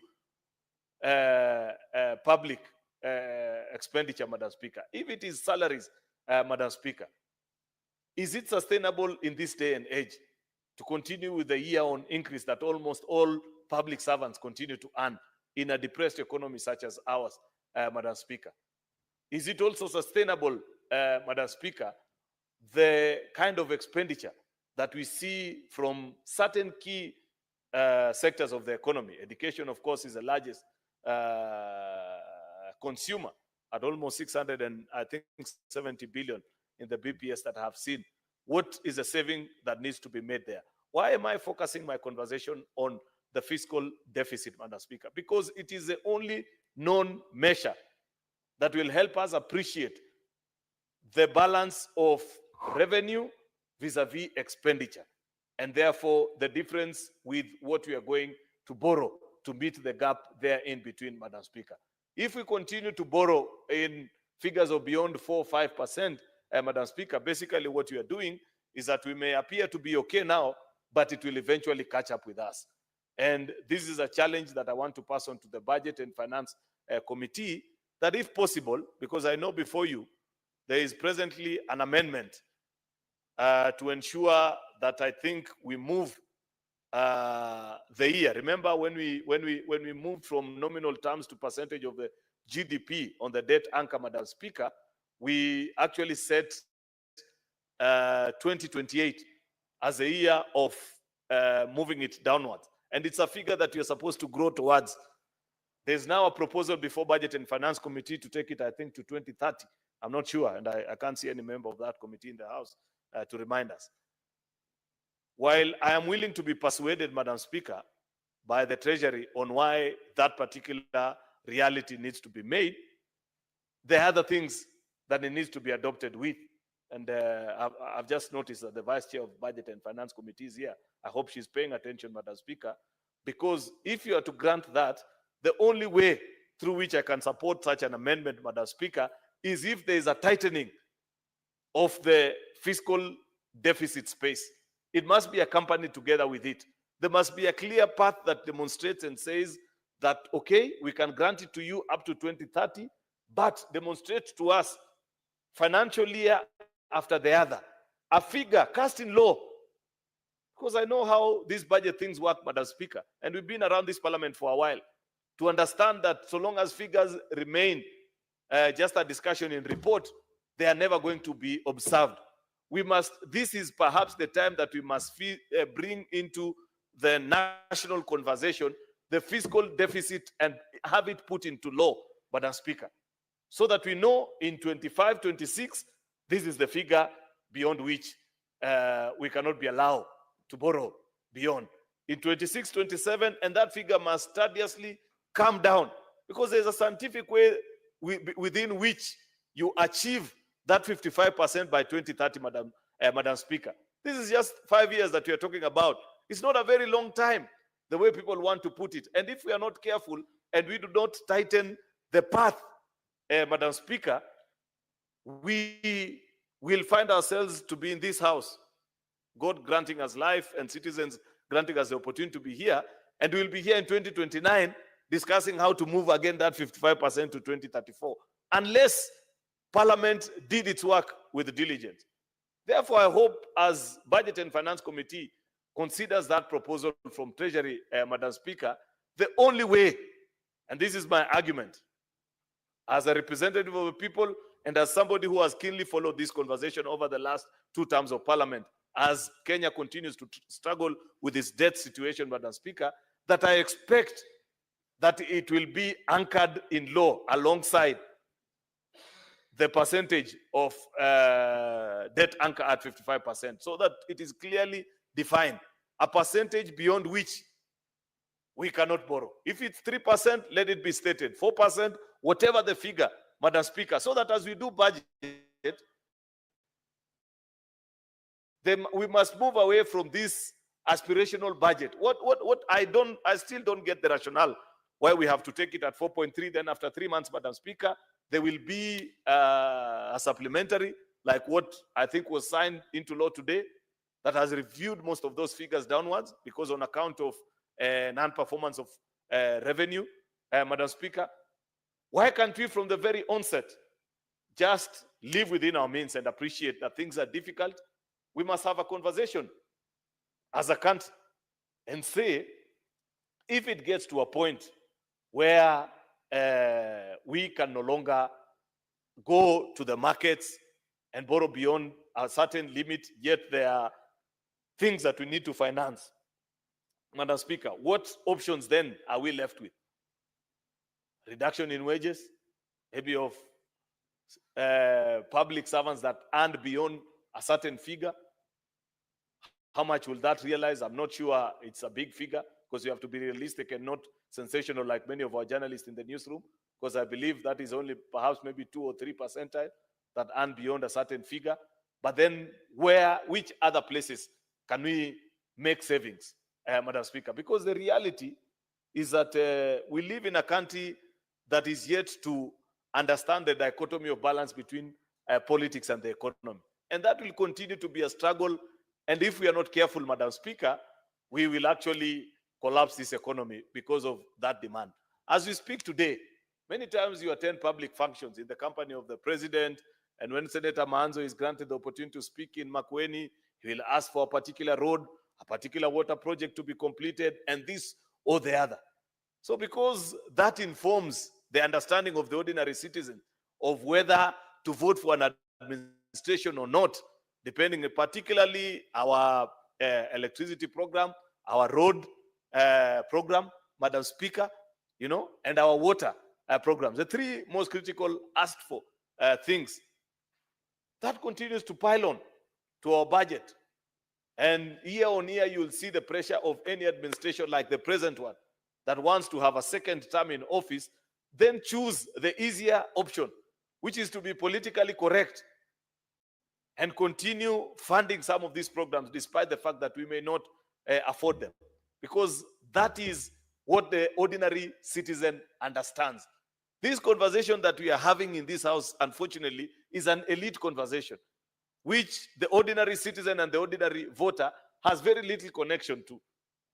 You know, Madam Speaker, because of this thing of having to face an election subsequently, it is something that continues to trouble many administrations from the past one, and I see that struggle even in the present administration. The fact that the government knows that they cannot possibly look down its citizens and say that I know you have asked for this particular program or this particular road, but given our financial situation, you'll have to give me 2 or 3 years.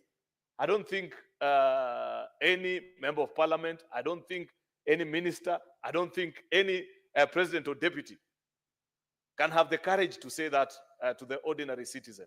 Yet, if we are to rescue ourselves from this kind of difficulty, we must reach that level of honesty among ourselves as leaders and as a citizen. Unfortunately, Madam Speaker, because of the political realities of the day, we find ourselves in a very difficult space.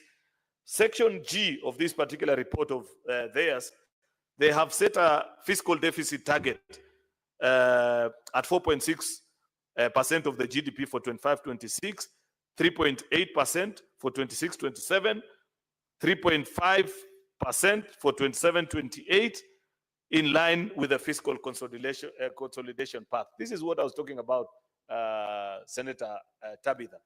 The point is this: it must be able to work out to 55%. I'm not certain that this will work out to 55% by 2030. And what is the guarantee? Remember, if you go through, and I know this because I've been a member of Budget and Finance Committee, that this 3.5% we are talking about, if you check our reports for around 2020, Madam Speaker, these were the figures that we were talking about then. They are aspirational. There is no discipline to live through them. There is no guarantee that Treasury will stick to these recommendations, Madam Speaker, unless we put it into law. That is a challenge that I'm giving this particular committee. Because what have we learned over the years? If we continue to do these reports and are happy to say that this is a projected, the only way this will become a reality is the day that we put it into law.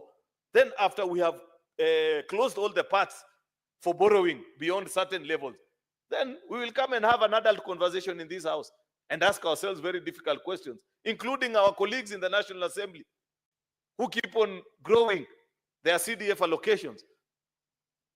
They will be able to be faced straight in the eye and be informed that you have to make a choice whether to fund your institutions where your constituents go to or grow your CDF allocation. But so long as we leave it as an aspirational figure, Madam Speaker, we are not going to slay this debt situation. Therefore, if there is a duty that we are being called to in this current session of Parliament, just the same way the 9th and the 10th Parliament were urged to fight and ensure that Kenya gets a new constitution, I am deeply, deeply convinced, Madam Speaker, that the call of this House from the people of Republic of Kenya today, Senator Manzo, more than anything that they want to hear your voice on, is on this issue of the debt. And we must be clear, and we must not, Madam Speaker, set out old paths that are tried and tested and that whose results you already know. We must be willing to bite the bullet and charter new territories that are difficult, but are the only paths that can put this country back to economic recovery. Otherwise, Madam Speaker, if we continue the route that we continue to take today, it will be recorded, Senator Manzo, and it will never be recorded that you sat on the minority side. It will just be said that you are a leader in Kenya at that particular point, a very powerful one, a member of parliament, a senator. When we watch our country sink deeper and further into debt and did nothing about it.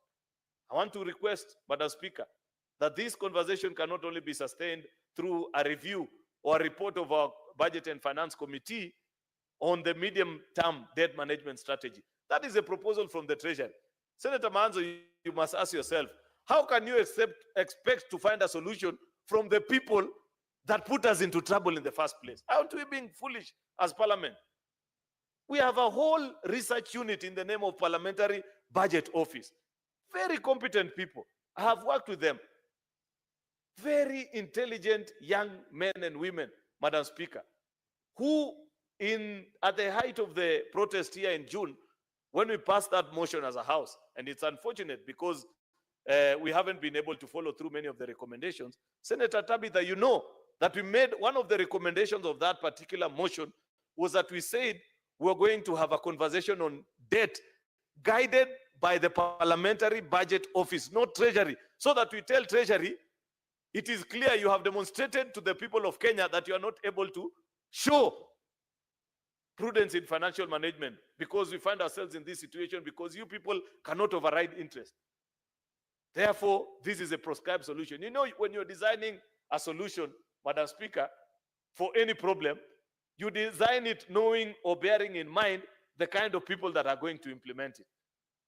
Treasury has clearly demonstrated to us, the National Assembly, that perhaps will carry the biggest blame when eventually we find ourselves in a situation where we are defaulting on our debt. Madam Speaker, cannot be the ones to lead the country. It is only you at the Senate here, Madam Speaker, in partnership with the Parliamentary Budget Office, that are able to sit down and consolidate, crunch the numbers, and define a fiscal consolidation path, complete with numbers, Madam Speaker. And we pass it as we do the PFM amendment. This one where they're requesting us to go all the way to 2030, Madam Speaker.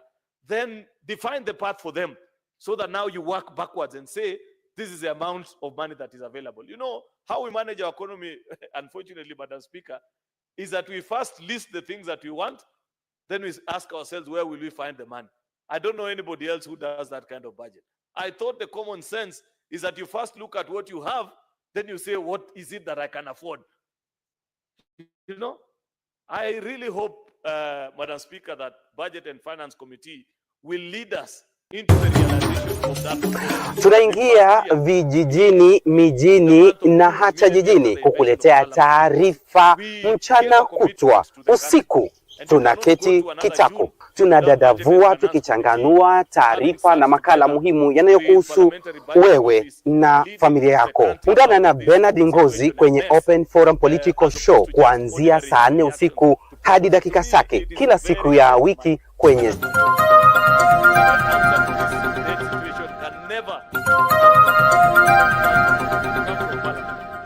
It cannot come from